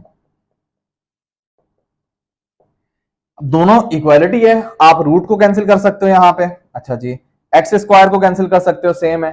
y -1 होल स्क्वायर को एक्सपेंड करोगे y स्क्वायर -2y + 1, इसी तरह इसको एक्सपेंड करोगे y स्क्वायर + 2y + 1, तो y स्क्वायर और 1 y स्क्वायर 1 ये कैंसिल हो जाएंगे, यहां पे बचेगा -2y, यहां पे बचेगा 2y, ठीक है। तो जब आप कैंसिल करोगे 2 से 2 कैंसिल हो गया, -y बराबर है y के। अब अगर आप इस इक्वेशन को और से देखो, ये इक्वेशन कभी भी सेटिस्फाई नहीं होगी, मतलब आप y की कुछ भी, मतलब इस y को कैंसिल करोगे इक्वेशन सेटिस्फाई नहीं हो रही ना, आपको असल में y x की वैल्यू निकालनी होती है। सबसे पहली बात x की वैल्यू आ नहीं रही, यहां से y की आई है, लेकिन y की भी वैल्यू नहीं आई, लेकिन एक चीज आपको बता रही है बात कि यार y कुछ भी आप वैल्यू पुट कर लो सेटिस्फाई नहीं होगा। अब यहां पे आप y की जगह 5 पुट करो, y की जगह 8 पुट करो, y की जगह 10 पुट करो, सिचुएशन तो ये रहेगी ना एंड पे। जैसे फॉर एग्जांपल y की जगह अगर आपने 5 पुट किया है तो पूरा सॉल्व करना, एंड पे आएगा -5 = 5। अब y की जगह कुछ भी पुट करते रहो, एंड पे तो ये इक्वेशन आ रही है। ये क्या बता रही है आपको कि एक ही y की वैल्यू जो सेटिस्फाई करेगी, बाकी कोई नहीं कर सकती, जीरो। अगर आप y की जगह 0 पुट करोगे तब इक्वेशन सेटिस्फाई होगी, वरना नहीं होगी। तो यहां से एक बात हमें समझ आ गई कि y 0 होना चाहिए। x के बारे में हमें कुछ नहीं पता, क्योंकि y की वैल्यू 0 से आप x निकाल नहीं सकते, ऐसी कोई कंडीशन नहीं है। बेशक मैं यहां पे y की जगह पे 0 पुट कर दूं, लेट से y को मैं यहां पे खत्म कर दूं, y को मैं यहां पे 0 पुट कर दूंगा तो ये 1 बचेगा, यहां पे 0 पुट करूंगा 1, 1 से 1 कैंसिल, x स्क्वायर से x square cancel, 0 is equal to 0। तो ये बात आपको बता क्या रही है कि आप x की कोई भी वैल्यू यहां पे पुट कर दो, कोई स्पेसिफिक नहीं है, आप x की कोई भी वैल्यू पुट कर दो और y की वैल्यू आप 0 पुट कर दो बस, और x की कोई भी वैल्यू 4, 5, 8, 10, तो ये सेटिस्फाई हो रहा होगा। तो अगर आप देखो y यहां पे 0 पुट करना, कॉम्प्लेक्स नंबर था z is equal to x plus y iota, जबकि y 0 करना पड़ेगा आपको, तो पीछे ये बच जाएगा कॉम्प्लेक्स नंबर, और x की जगह यहां पे कुछ भी पुट कर लो। तो ये बेसिकली क्या होगा, ये रियल बच गया ना आपका, इमेजिनरी तो कैंसिल हो गया। इसका मतलब जो भी कॉम्प्लेक्स नंबर है वो x एक्सिस के ऊपर होंगे, क्योंकि उनमें इमेजिनरी नहीं है, तो इसका मतलब वो x एक्सिस के ऊपर होंगे। तो यही तो बात पूछी हुई थी कि कहां पे लाई करेंगे, तो आप बोलोगे सिंपल x एक्सिस के ऊपर लाई करेंगे, क्योंकि y को 0 पुट करना है, y 0 नहीं पुट किया तो ये चीज सेटिस्फाई हो ही नहीं सकती। ये इक्वेशन आपको बता रही है कि y लाजमी यहाँ पे 0 करना है, वरना सेटिस्फाई हो नहीं सकती। अगर आपको शौक हो आप y की कोई x और y की ना कोई स्पेसिफिक वैल्यू पुट करना, x 5 पुट करना, y फॉर एग्जांपल 2 पुट करना, हो ही नहीं सकती सेटिस्फाई, अनलेस आप y की जगह 0 पुट करो, x की कोई भी वैल्यू रख लो, फिर सेटिस्फाई हो जाएगी। क्योंकि जब आप y 0 पुट कर रहे हो ना, यहाँ पे x देखो इक्वेशन क्या बन रही है, x square is equal to x square, बाकी चीजें कैंसिल हो जाएंगी। तो अब मैं x की जगह 5 पुट करूं तब भी इक्वेशन बैलेंस, मैं 3 पुट करूं तब भी बैलेंस, x में कुछ भी पुट कर लो मसला नहीं है, y मुझे 0 पुट करना है, इस चीज को ध्यान में रखना। तो ऑप्शन नंबर ए यहां पर ठीक है। 78 में आपको बोला हुआ है then the smallest integer value of n, मतलब ऐसी n की वैल्यू निकालो जिसपे मतलब आंसर 1 आए और वो स्मॉलेस्ट इंटीगर वैल्यू होनी चाहिए। अच्छा जी, सबसे पहले ना ये 1 plus iota upon 1 minus iota को सॉल्व कर लेते हैं, इस सवाल में सॉल्व करना जरूरी है, फिर आसानी से आप बता सकते हो। तो 1 plus iota upon 1 minus iota कैसे सॉल्व करोगे, कॉन्जुगेट से मल्टीप्लाई डिवाइड करो, डिनोमिनेटर में तो 1 का स्क्वायर 1, 1 का स्क्वायर 1, ऊपर 1 प्लस आयोटा को मल्टीप्लाई करोगे, सॉल्व करना, ये वही चीज बन रही है ना 1 प्लस आयोटा का होल स्क्वायर, एंड पे देखना ये चीज आ रही होगी 2 आयोटा, नीचे आ रहा है 2 कैंसिल करो, आंसर आ रहा है आयोटा। तो जो ब्रैकेट के अंदर लिखा हुआ था उसका आंसर आयोटा है, और ब्रैकेट के ऊपर पावर क्या आती है, n इक्वल टू 1, ये असल में इक्वेशन है। और अब सवाल आपसे क्या पूछा हुआ है, then the smallest integral value of n, मतलब स्मॉलेस्ट इंटीग्रल वैल्यू बताओ जिसपे चीज 1 के बराबर है, वरना 1 के बराबर तो बहुत सिचुएशन में आ सकती है। तो अब देखो यहां पे इन्होंने पूछा हुआ है कि देखो स्मॉलेस्ट तो आप बता नहीं सकते ना, अगर आप ओवरऑल पूरे इंटीजर के अंदर देखो तो ये वैसे तो ये 4 के मल्टीपल पे 1 आता है, आयोटा की पावर 4 पे 1 है, क्या 4 स्मॉलेस्ट इंटीजर है, नहीं, 0 पे भी तो 1 मिलेगा, 0 स्मॉलेस्ट है, नहीं, -4 पे भी तो 1 मिलेगा, -8 पे भी तो 1 मिलेगा, -12 पे भी 1 मिलेगा, तो स्मॉलेस्ट की तो लिमिट ही नहीं है, कहां तक जाते रहोगे आप, सही है। तो जो ऑप्शन है ना उनमें आपने इंटीजर बताना है, ये समझना, जो ऑप्शन है उनमें इंटीजर ऐसी सबसे स्मॉलेस्ट बतानी है जिसपे आंसर 1 मिल रहा है आपको। तो ऑप्शन में सबसे पहले 1 लिखा हुआ है, 1 पुट करोगे भाई आंसर 1 नहीं मिल सकता, आयोटा मिलेगा, 2 पुट करोगे आंसर -1 मिलेगा, सी और डी में लिखा हुआ 4 और 8, दोनों पे आंसर 1 मिलेगा, लेकिन स्मॉलेस्ट 4 है इसमें, तो दैट्स व्हाई आपने ऑप्शन के हिसाब से चलना है, ये आंसर आ जाएगा। 79 में यार ये वही स्क्वायर रूट मतलब आयोटा के स्क्वायर रूट है, 1 प्लस आयोटा अपॉन √2, ये बेसिकली स्क्वायर रूट होता है ना आयोटा का, आयोटा का पॉजिटिव वाला स्क्वायर रूट क्या होता है, 1 प्लस आयोटा अपॉन √2, अभी तो बताया था। तो ये 1 प्लस आयोटा अपॉन √2 की जगह आप लिख सकते हो स्क्वायर रूट आयोटा और उसकी power 8 plus 1 minus iota upon √2, ये बेसिकली स्क्वायर रूट होता है माइनस आयोटा का, तो माइनस आयोटा का स्क्वायर रूट, इसके ऊपर क्या लिखोगे आप, आयोटा की पावर 8, मतलब इस पूरी चीज की पावर 8। तो स्क्वायर रूट का मतलब होता है पावर 1/2, तो अंदर पावर 1/2 है, कैंसिल करो पावर 4 रह जाएगी, तो ये हो जाएगा आयोटा की पावर 4। सेम स्क्वायर रूट का मतलब पावर 1/2 सॉल्व करो, ये हो जाएगा माइनस आयोटा की पावर 4, माइनस आयोटा की 4 हो या आयोटा की पावर 4 हो, बात एक ही होती है, 1 + 1 ये क्या हो जाएगा, सिंपल 2 के बराबर हो जाएगा, ऑप्शन नंबर सी यहां पे ठीक है। वैसे अगर आप इसको इस फॉर्म में लिखते हो ना कि square root iota is equal to +-1 plus iota upon √2, ये सिचुएशन होती है। तो अब उन्होंने पॉजिटिव वाला अगर दिया होता ब्रैकेट के अंदर तो भी वो स्क्वायर रूट आयोटा के बराबर होता, अगर उन्होंने ब्रैकेट के अंदर नेगेटिव वाला दिया होता तो भी वो स्क्वायर रूट आयोटा के बराबर होता, ठीक है। वही बात है अगर आपके पास लिखा हो इस तरीके से कि 2 का फॉर एग्जाम्पल 4, तो आप इस 2 की जगह इस तरह भी लिख सकते थे स्क्वायर रूट 4, ठीक है। लेकिन नंबर्स के अंदर तो वो स्क्वायर रूट का सिंबल थोड़ा खतरनाक होता है। नंबर्स के अंदर तो खैर मैंने बताया था, रियल नंबर्स के अंदर ये वाला सिंबल जो है ये पॉजिटिव ही आपको आंसर देता है, जबकि ये वाला सिंबल कॉम्प्लेक्स या इमेजनरी के लिए इसका आंसर दोनों आप ले सकते हो, प्लस माइनस आप ले सकते हो। तो रियल नंबर के अंदर खैर अच्छी एग्जाम्पल नहीं है ये। इसी के अंदर आप समझ लो कि अगर ब्रैकेट के अंदर प्लस वाला दिया होता, जो यहाँ पे दिया होता, तो मैंने उसकी जगह स्क्वायर रूट आयोटा लिख दिया। अगर ब्रैकेट के अंदर माइनस ये पूरी वैल्यू दी होती और उसकी पावर 8 लिखा होता, मतलब ये सिचुएशन दी जाती कि ये किसके बराबर है, फॉर एग्जाम्पल ये लिखा होता है किसके बराबर है, तो तब भी मैं इस पूरी चीज को बोलता कि स्क्वायर रूट ऑफ आयोटा है, और अगेन ये प्रोसीजर होता। खैर 80 में आपके पास एक कॉम्प्लेक्स इक्वेशन लिखी हुई है। इस कॉम्प्लेक्स इक्वेशन को आपने सॉल्व करके किसकी वैल्यू बतानी है, एक्स और वाई की वैल्यू बतानी है। तो लिखा हुआ है 3x plus y minus 2 iota is equal to 5 minus 2x plus 3y minus 8 iota. Real को रियल से करवाओ, 3x बराबर होगा 5 माइनस 2x के, ये हो जाएगा 5x is equal to 5, x आ जाएगा यहाँ पे 1। इमेजनरी पार्ट को इमेजनरी से कंपेयर करवाओ, y को उधर ले जाओ, ये हो जाएगा 2y माइनस 8 को उधर ले जाओ 6 हो जाएगा, y की वैल्यू 3 आ जाएगी। x1 y3, x1 y3 option number B यहाँ पे, ठीक है। 81 में आपके पास दो कॉम्प्लेक्स नंबर को डिवाइड किया हुआ और बोला हुआ कि वो बराबर है x माइनस वाई आयोटा के। देखो इसको सिंपल आप ना पहले सिंप्लीफाई कर लो, आप इसको वही कॉन्जुगेट से मल्टीप्लाई डिवाइड करो, ठीक है। ये हो जाएगा 2 प्लस 2 आयोटा 7 आयोटा, ये हो जाएगा 5 आयोटा स्क्वायर, नीचे हो जाएगा 2, ये माइनस 5 मतलब ये minus 3 plus 7 iota divide by 2, ये मतलब आपके पास कॉम्प्लेक्स नंबर सिंप्लीफाई होने के बराबर है। आपको बोला गया है कि ये बराबर है x माइनस वाई आयोटा के। तो जब आप कंपेयर करो x की वैल्यू आपको मिल रही है -3/2, और ये जो माइनस वाई है, माइनस वाई की आपको वैल्यू मिल रही है 7/2, तो y की वैल्यू क्या होगी -7/2। देखो अगर तो इसको बराबर रखा ना, अगर बराबर रखते प्लस वाई आयोटा के, तो डायरेक्ट y की वैल्यू 7/2 होती। इन्होंने बराबर रखा माइनस वाई आयोटा के, तो इमेजनरी पार्ट यहाँ पे माइनस वाई है और यहाँ पे 7/2 है, तो आप इक्वेट करवाओगे y की वैल्यू आ जाएगी -7/2।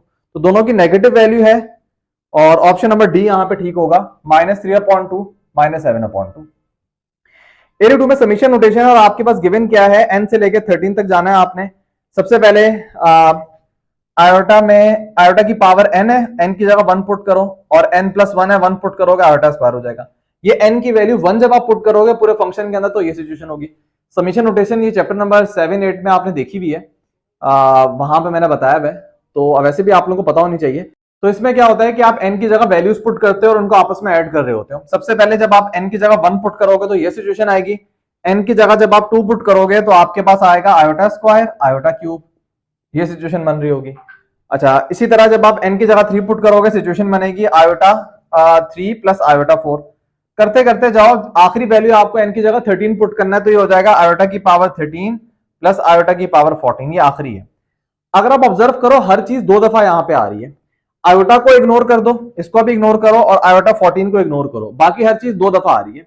देखो आयोटा स्क्वायर 2 आयोटा स्क्वायर, फिर 2 आयोटा क्यूब, फिर इसके आगे 2 आयोटा 4 होगा। इसी तरह आयोटा क्यूब से पहले भी एक आयोटा क्यूब आ रहा होगा, तो ये सिचुएशन चल रही होगी। दरमियान पहली दफा आयोटा है, फिर यहाँ पे 2 आ रहा है, यहाँ पे होगा आयोटा स्क्वायर आयोटा क्यूब, करते करते करते आयोटा 13 तक जाएंगे और एंड पे होगा आयोटा 14। ये सिचुएशन बन रही है।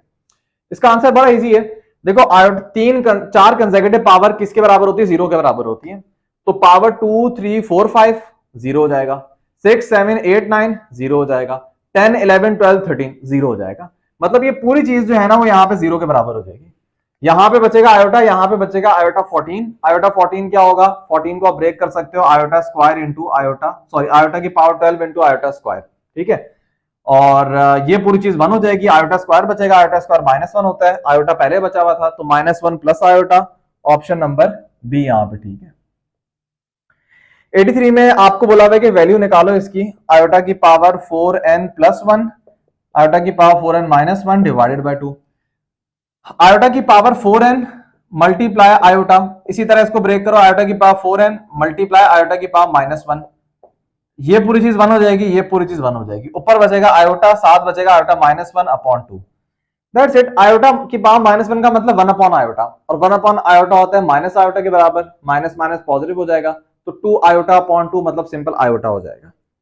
तो ये ऑप्शन नंबर सी यहां पे मौजूद। 84 में लिखा हुआ है आपके z एक कॉम्प्लेक्स नंबर है, then minimum value of this, minimum value क्या होगी?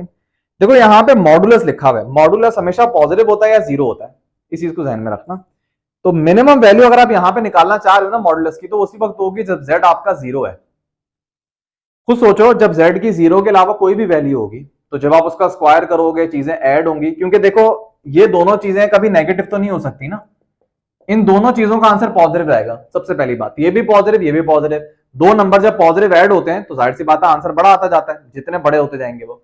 तो अगर मैं z की वैल्यू जीरो के अलावा कुछ भी पुट करूंगा, लेट से 2 + 3 आयोटा, तो इसका मतलब 2 का स्क्वायर प्लस 3 का स्क्वायर मॉडुलस उसका बड़ा होगा, उसको इसके अंदर ऐड करोगे तो जाहिर सी बात है आंसर बड़ा आता जाएगा। तो इसको मिनिमम आप कब करोगे? अच्छा, z की जगह आप कुछ नेगेटिव भी पुट करोगे तो फायदा नहीं होगा, क्योंकि जब आप नेगेटिव का मॉडुलस लोगे, जब आप स्क्वायर करोगे बात तो वही हो जाएगी।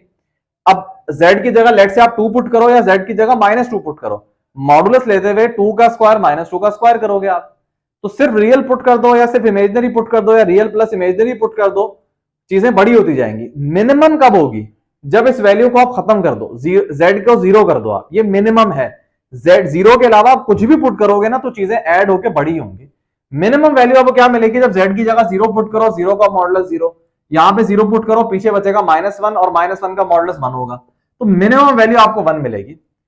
जीरो के अलावा अगर आप कुछ भी पुट करोगे ना तो चीजें आपस में ऐड हो रही होंगी और 1 से वैल्यू हमेशा ग्रेटर ही आपको मिलेगी। ये इसका ना देसी तरीका है। एक एडवांस तरीका भी है प्रॉपर स्टेप्स करके, लेकिन वो मैं करवाना नहीं चाह रहा, फालतू में क्या करने की जरूरत। वो इनइक्वालिटी के जरिए से भी आप सॉल्व कर सकते हो इसको, लेकिन बहरहाल सिंपल सी बात है, मिनिमम वैल्यू साइन से बता सकते हो। 85 में लिखा हुआ है cos theta plus iota sine theta का स्क्वायर, अच्छा x माइनस वाई आयोटा के बराबर है, आपको बोला हुआ है x square plus y square निकालो। वैसे इसका मॉडुलस लेने का तरीका भी है, लेकिन चलो ऐसे ही कर लेते हैं। आप इस पे simple day Morgan theorem apply करो तो ये हो जाएगा cos 2 theta plus iota sign 2 theta, ये बराबर है x माइनस वाई आयोटा के। मतलब x की वैल्यू यहाँ पे है cos 2 थीटा, y की वैल्यू है माइनस साइन 2 थीटा, क्योंकि माइनस वाई है ना, कंपेयर करोगे साइन 2 थीटा से तो y की वैल्यू माइनस साइन 2 थीटा। आपको x square plus y square निकालना है। एक्स स्क्वायर क्या हो जाएगा? cos square 2 theta plus y का स्क्वायर करोगे हो जाएगा sine square 2 theta. Simple cos square plus sine square आपको पता है 1 के बराबर होता है, ऑप्शन नंबर ए ठीक हो जाएगा। 86 में लिखा हुआ है set of real number is close under the operation of. देखो रियल नंबर जो है ये क्लोज होते हैं एडिशन के रिस्पेक्ट से, मल्टीप्लीकेशन सब्ट्रैक्शन सबके रिस्पेक्ट से होते हैं, डिवीजन के रिस्पेक्ट से नहीं होते, क्योंकि रियल नंबर में जीरो आता है। तो जब आप फॉर एग्जांपल 2 और 0 को डिवाइड करोगे तो पॉसिबल ही नहीं है, अनडिफाइन हो जाएगा वो। तो डिवीजन के रिस्पेक्ट से रियल नंबर क्लोज नहीं है, अनलेस अगर आप जीरो निकाल दो। वन एडिशन मल्टीप्लीकेशन सब्ट्रैक्शन के रिस्पेक्ट से क्लोज है। आप किसी भी दो रियल नंबर को पकड़ो, ऐड करो, सब्ट्रैक्ट करो, मल्टीप्लाई करो, रिजल्ट में रियल नंबर ही आएगा। तो ऑल ऑफ दीज सही ऑप्शन रहेगा यहाँ पे। 87 में लिखा हुआ है if a is less than b और a एंड b के अपोजिट साइन है then which one is true. ये मैंने आप लोगों को बताया था, एंड पे बात डिस्कस की थी कि फॉर एग्जांपल अगर a और b के साइन अपोजिट हैं, मतलब एक पॉजिटिव नंबर एक नेगेटिव नंबर लिया और लेट से इनइक्वालिटी लेस देन वाली है। फॉर एग्जांपल मैं एक एग्जांपल देके लेट का बताता हूं आप लोगों को। लेट से -2 इज लेस देन 4, ये सिंपल एक इनइक्वालिटी है। तो जब आप इनको रेसिप्रोकल करोगे, -2 का रेसिप्रोकल 1/-2, 4 का रेसिप्रोकल 1/4, तो आपको पता है साइन चेंज करने की जरूरत नहीं है। -2 4 से छोटा होता है, बिल्कुल सही बात है। जब आप इनको रेसिप्रोकल कर रहे हो दोनों साइड को, अब भी इनइक्वालिटी आपकी ठीक है, -1/2 लेस होता है 1/4 से। तो जब दोनों के साइन अपोजिट होते हैं ना, तो आप रेसिप्रोकल भी कर दो, फर्क नहीं पड़ता, इनइक्वालिटी का साइन चेंज नहीं करना पड़ता। हाँ, अगर दोनों पॉजिटिव हो या दोनों नेगेटिव हो और अगर आप रेसिप्रोकल करो तब साइन चेंज करना पड़ता है। इसकी डिटेल के लिए आपको थ्योरी देखनी पड़ेगी, वहां मैंने बताया था। तो इनका जब रेसिप्रोकल करोगे तो रेसिप्रोकल भी लेस रहेगा, ऑप्शन नंबर बी यहां पे ठीक है। अच्छा, 88 में लिखा हुआ है trichotomy property does not hold in the set of. देखो ट्राइकोटमी प्रॉपर्टी आपने पढ़ी थी रियल नंबर्स के अंदर, अगर आपको याद हो कि वो प्रॉपर्टी ये थी कि या तो रियल नंबर कोई भी आप दो रियल नंबर अगर पकड़ोगे तो या तो वो दोनों बराबर होंगे, लेट से आपने 2 और 2 पिक कर लिया तो 2 और 2 आपस में बराबर होते हैं, या फॉर एग्जाम्पल 2 और 3 पिक किया तो एक नंबर छोटा होगा दूसरे से या एक नंबर बड़ा होगा दूसरे से। मतलब ये दो ही पॉसिबिलिटी है, तीन ही पॉसिबिलिटी है। लेट से मैंने 2 पिक कर लिया तो ये बराबर है। लेट से पहले मैंने 2 पिक किया फिर मैंने 3 पिक किया तो 2 इज लेस देन 3। लेट से पहले मैंने 3 पिक किया बाद में मैंने 1 पिक किया, 3 इज ग्रेटर देन 1। तो या तो नंबर बड़ा होगा या नंबर छोटा होगा या नंबर इक्वल होगा। ये ट्राइकोटॉमी प्रॉपर्टी है। लेकिन ये वाली प्रॉपर्टी ना कॉम्प्लेक्स नंबर के अंदर नहीं हो सकती, क्योंकि कॉम्प्लेक्स नंबर में ये ऑर्डर प्रॉपर्टीज नहीं होती ना, ये सारी ऑर्डर प्रॉपर्टीज थी रियल नंबर्स के अंदर, तो ये कॉम्प्लेक्स नंबर के अंदर नहीं हो सकती। मैंने बताया कॉम्प्लेक्स नंबर को आप कंपेयर नहीं करवा सकते कि यार ये नंबर जो है ये इससे छोटा होगा, आप बता ही नहीं सकते, तो ये कॉम्प्लेक्स नंबर के अंदर होल्ड नहीं करती। ऑप्शन नंबर डी यहां पे ठीक है। अच्छा जी, 90 में लिखा हुआ है, मतलब वही आपको एक, सॉरी 89 में लिखा हुआ है एडिटिव इनवर्स ऑफ, इसका आपने एडिटिव इनवर्स निकालना है, लेकिन कॉम्प्लेक्स नंबर को सिंप्लीफाई करना पड़ेगा। कॉम्प्लेक्स नंबर है 2/1 माइनस आयोटा, आप पहले इसको सिंप्लीफाई करो, 2 + 2 आयोटा, नीचे हो जाएगा 2, सॉल्व करो 1 + आयोटा। ये कॉम्प्लेक्स नंबर सिंप्लीफाई हो गया, आ रहा है एडिटिव इनवर्स का मतलब नेगेटिव से मल्टीप्लाई कर दो, तो ऑप्शन नंबर ए यहां पे ठीक है। 90 में 1 प्लस मतलब इसकी पावर 12 लेनी है। अब देखो यहां पे आप वो नहीं लगा देना, क्या कहते हैं, डी मॉर्गन थ्योरम ना अप्लाई कर देना कि पावर 12 को न्यूमरेटर पे भी लगा दो, डिनोमिनेटर पे भी लगा दो, न्यूमरेटर डिनोमिनेटर पे पहले पोलर फॉर्म में कन्वर्ट करो, बहुत लंबी हो जाएगी। ये बड़ी इजी कॉम्प्लेक्स नंबर है, इनको आसानी से आप सॉल्व कर सकते हो। आप जो अंदर लिखा हुआ है ना ब्रैकेट के 1 + आयोटा अपॉन 1 माइनस आयोटा, इसको सिंप्लीफाई कर लो। पहले भी सवाल आया था, इसको जब सिंप्लीफाई करते हैं ना हम, कॉन्जुगेट से मल्टीप्लाई डिवाइड करते हैं, तो ऊपर 2 आयोटा आ जाएगा, नीचे 2। देखो इसका आंसर सिंपल आयोटा आता है, और आयोटा की पावर 12 जो है ये आपको पता है सिंपल 1 हो जाएगी। आयोटा की पावर में कोई भी इवन हो तो आंसर 1 आ जाता है। तो ये बड़ा इजी, आप इसको पोलर फॉर्म में कन्वर्ट करके लाइफ अपनी मुश्किल नहीं बना देना। 91 में कॉम्प्लेक्स नंबर है, लेकिन याद रखो ये पोलर फॉर्म में नहीं गिवन, क्योंकि एंगल में फर्क है, π/4 π/6। ये पोलर फॉर्म कैसे हुई भाई? मॉडुलस तो इसका 1 ही है, ठीक है, लेकिन अच्छा जरूरी नहीं मॉडुलस 1 हो, मैं पहले बताता हूं, क्योंकि पोलर फॉर्म में नहीं है तो उसका मॉडुलस 1 नहीं होगा, कुछ भी मॉडुलस हो सकता है, कुछ भी आर्गुमेंट हो सकता है। आप क्या करोगे, इस किस्म का सवाल पहले भी आया था, आप इसको सिंप्लीफाई करो। कैसे? cos π/4 होता है 1/√2, sin π/6 होता है 1/2, तो ये असल में कॉम्प्लेक्स नंबर है। आपको वैसे आर्गुमेंट निकालना है, लेकिन आप मॉडुलस निकालोगे तो मॉडुलस क्या होगा, स्क्वायर रूट 1/2 + 1/4। तो मॉडुलस देखना कुछ अजीब से ही आ रहा होगा इसका, 3 मतलब √3/2 आ रहा है मॉडुलस इसका। खैर आर्गुमेंट से हमें ताल्लुक है, आर्गुमेंट क्या होगा, टेंजेंट इनवर्स 1/2 और 1/√2। तो सॉल्व करो, √2 ऊपर चला जाएगा तो ये हो जाएगा टेंजेंट इनवर्स √2/2। तो ये तो ऑप्शन नजर नहीं आ रहा, √2/2। √2/2 को कैसे लिख सकते हो, सिंपल, √2/2 को अगर आप √2 से मल्टीप्लाई डिवाइड करो तो √2 ये 2 हो जाएगा, नीचे से कैंसिल, 1/√2 आ जाएगा। तो ये ऑप्शन नंबर सी यहाँ पे ठीक है। आर्गुमेंट क्या होगा, टेंजेंट इनवर्स 1/√2। तो अगर कॉम्प्लेक्स नंबर देखना पहले पोलर फॉर्म में है नहीं है, अगर एंगल सेम नहीं है या रियल में साइन है उसमें कॉस है, इसका मतलब पोलर फॉर्म में नहीं है। आप कॉस साइन की वैल्यूज पुट करके पहले कॉम्प्लेक्स नंबर इस फॉर्म में कन्वर्ट कर लेना, उसके बाद फिर आप पोलर फॉर्म में कन्वर्ट करना या आर्गुमेंट निकालना, जो भी आपको बोला जाए। तो ऑप्शन नंबर सी यहां पे ठीक है। 92 में बोला हुआ है Z1 Z2 दो नॉन जीरो कॉम्प्लेक्स नंबर है सच दैट Z1 + Z2। देखो ट्राइंगल इनइक्वालिटी का एक कॉन्सेप्ट है, ये मैंने आपको बताया था कि जब भी ट्राइंगल इनइक्वालिटी में ये सिचुएशन थी कि फॉर एग्जांपल ये A है, ये B है, ये C है। याद रखना ट्राइंगल की कोई भी अगर आप साइड पिक करते हो, लेट से मैं A पिक करता हूं, ये हमेशा छोटी होगी बाकी दो साइड के सम के, ये बात आपको पता होनी चाहिए, ये हमेशा छोटी होती है। बाकी दो साइड को सम कर लो और इसको आप कॉम्प्लेक्स नंबर की फॉर्म में लिखोगे तो हमने क्या पढ़ा था कि अगर एक साइड है Z1 एक साइड है Z2, इनका जो रिजल्टेंट होगा Z1 + Z2, तो वो हमेशा छोटा होगा। अगर आप Z1 और Z2 को ऐड करो या इनके रिजल्टेंट को आपस में कंपेयर करो ना, तो जो रिजल्टेंट है वो हमेशा छोटा होगा एज कंपेयर टू उन दोनों साइड को आपस में ऐड करो। वो हमने कॉम्प्लेक्स नंबर के अंदर देखा था। जनरलाइज लैंग्वेज में देखो तो उसका मतलब क्या है कि भाई कोई एक साइड जो है ना वो हमेशा छोटी होगी बाकी दो साइड के सम के। ट्राइंगल में हमेशा ये होता है। लेकिन एक अगर आपको याद हो उस ट्राइंगल इनइक्वालिटी में मैंने लेस देन और इक्वल टू वाली कंडीशन बताई थी ना, मतलब मैंने आपको ये कंडीशन बताई थी ना कि Z1 + Z2 is less then और इक्वल टू Z1 + Z2। तो ये जो इक्वालिटी कब होती है, लेस तो आपको पता है, इक्वालिटी कब होगी, ट्राइंगल के अंदर इक्वालिटी कभी नहीं होती, ये चीज हमेशा लेस होगी इससे। इक्वल पता कब होगा, जब वो ट्राइंगल नहीं बन रहा होगा, जब वो स्ट्रेट लाइन बन जाएगा। इमेजिन करो कि इन दो साइड को मैं छोटा कर देता हूं, इतना कर देता हूं फॉर एग्जांपल। तो अब अगर आप देखोगे कि बी और सी को जब मैं ऐड करूंगा तो ऑलमोस्ट ए के बराबर आएगा, मतलब ए अभी भी छोटा होगा, बी और सी को जब मैं ऐड करूंगा ए छोटा होगा लेकिन फर्क कम रह जाएगा। इसी तरह अगर मैं इनको बी और सी को लेट से इस तरह कर देता हूं, अब देखो फर्क ऑलमोस्ट कम हो जाएगा। जब ये बी वाली साइड और सी वाली साइड एग्जैक्ट ए के ऊपर आ गई ना, तो फिर बी + सी जो है वो बराबर हो जाएगा ए के। तो जो ट्राइंगल इनइक्वालिटी में जो इक्वालिटी वाली कंडीशन है उस वक्त होगा जब ट्राइंगल नहीं बन रहा होगा, ये बिल्कुल आइडियल केस है, वरना ट्राइंगल के अंदर हमेशा लेस रहती है। तो इस सवाल में अगर आप कंडीशन देखो इक्वल उन्होंने किया हुआ है, आपको पता है जब ये चीज इक्वल हो जाए तो इसका मतलब स्ट्रेट लाइन बन रही है। स्ट्रेट लाइन का मतलब अगर ए कॉम्प्लेक्स नंबर Z1 इस तरफ है तो इसी के ऊपर कहीं Z2 होगा, ठीक है। अब वो Z2 की लेंथ क्या होगी हमें क्या पता, और रिजल्टेंट जो है वो भी इसी के ऊपर बन रहा होगा। तो इस वाले केस में जब Z1 प्लस Z2 का मॉडुलस बराबर हो Z1 के मॉडुलस प्लस Z2 के मॉडुलस से, इसका मतलब कि एक ही स्ट्रेट लाइन के ऊपर है। अब वो Z1 Z2 की क्या आपस में लेंथ है उसको फिलहाल छोड़ दो आप, लेकिन एक ही स्ट्रेट लाइन के ऊपर बन रहे होंगे। अगर एक स्ट्रेट लाइन के ऊपर नहीं होते, लेट्स से फॉर एग्जांपल अगर Z1 इस तरह होता और अगर Z2 हल्का सा भी थोड़ा सा भी फर्क होता तो अब इनका रिजल्टेंट चेंज हो जाता। जब आप इस पे पैरेललोग्राम लगाते ये इधर आ जाता लेट्स से, और रिजल्टेंट इसका इस तरीके से बन रहा होता, ठीक है। तो अगर ये जब इसके ऊपर आ जाएगा ना, मतलब Z1 और Z2 एक दूसरे के ऊपर आ गए तो इनका रिजल्टेंट भी इसी के ऊपर होगा, स्ट्रेट लाइन बिल्कुल बन रही होगी। तो उस वाले केस में आपसे बोला जा रहा है कि argument Z1 minus argument Z2, भाई जब दोनों कॉम्प्लेक्स नंबर एक ही लाइन के ऊपर है इसका मतलब आर्गुमेंट सेम होगा, तो जब दोनों के आर्गुमेंट को सब्ट्रैक्ट करोगे जीरो के बराबर आ जाएगा। ये असल कॉन्सेप्ट है, ठीक है। तो ऑप्शन नंबर ए यहां पे ठीक है।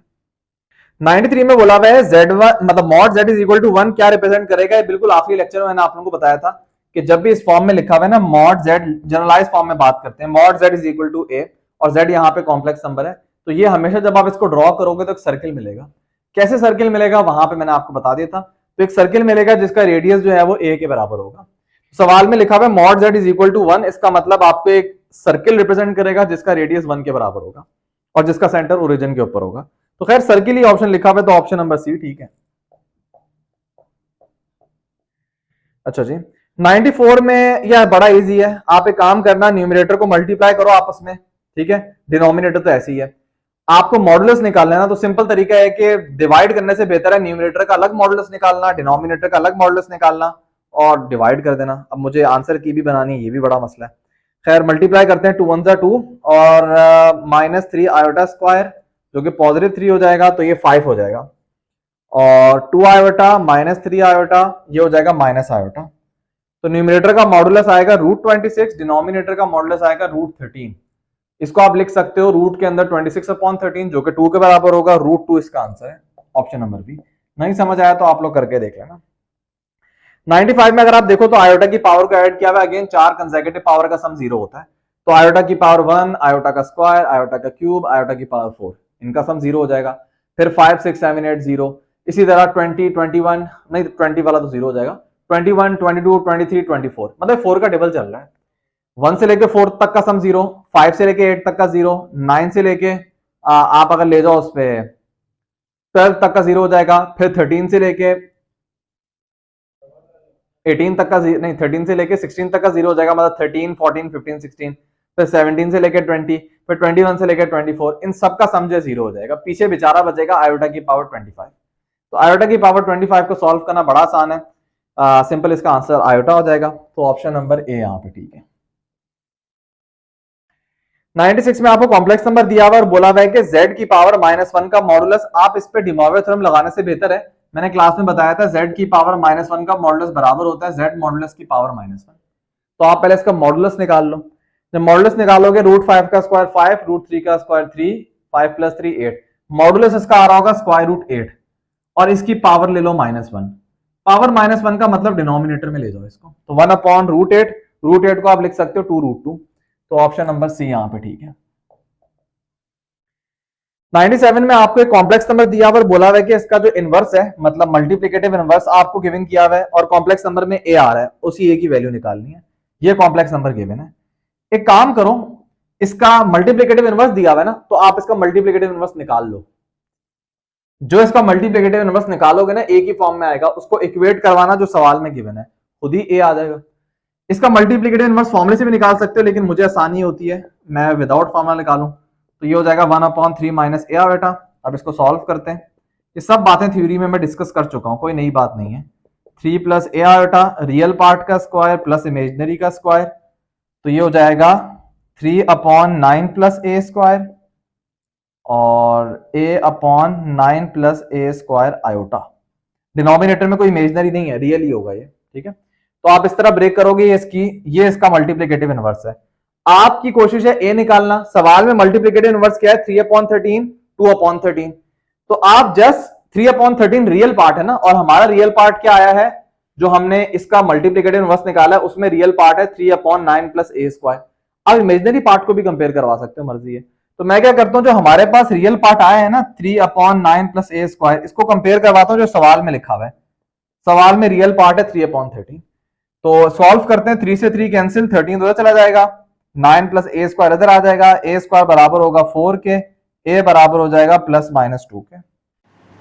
अच्छा स्टूडेंट्स, एक बात आप लोग नोट कर लो कि जो हमने मेथड किया है ना, हमारी इससे दो वैल्यूज़ आई हैं +-2, लेकिन अगर आप जो ओरिजिनल फंक्शन था ना, सॉरी जो ओरिजिनल कॉम्प्लेक्स नंबर था वो था 3 - a आयोटा, उसमें a की जगह अगर आप 2 पुट करोगे ना तो आपके पास वो मल्टीप्लिकेटिव इन्वर्स आ रहा होगा। अगर आप a की जगह -2 पुट करोगे तो वो नहीं आएगा।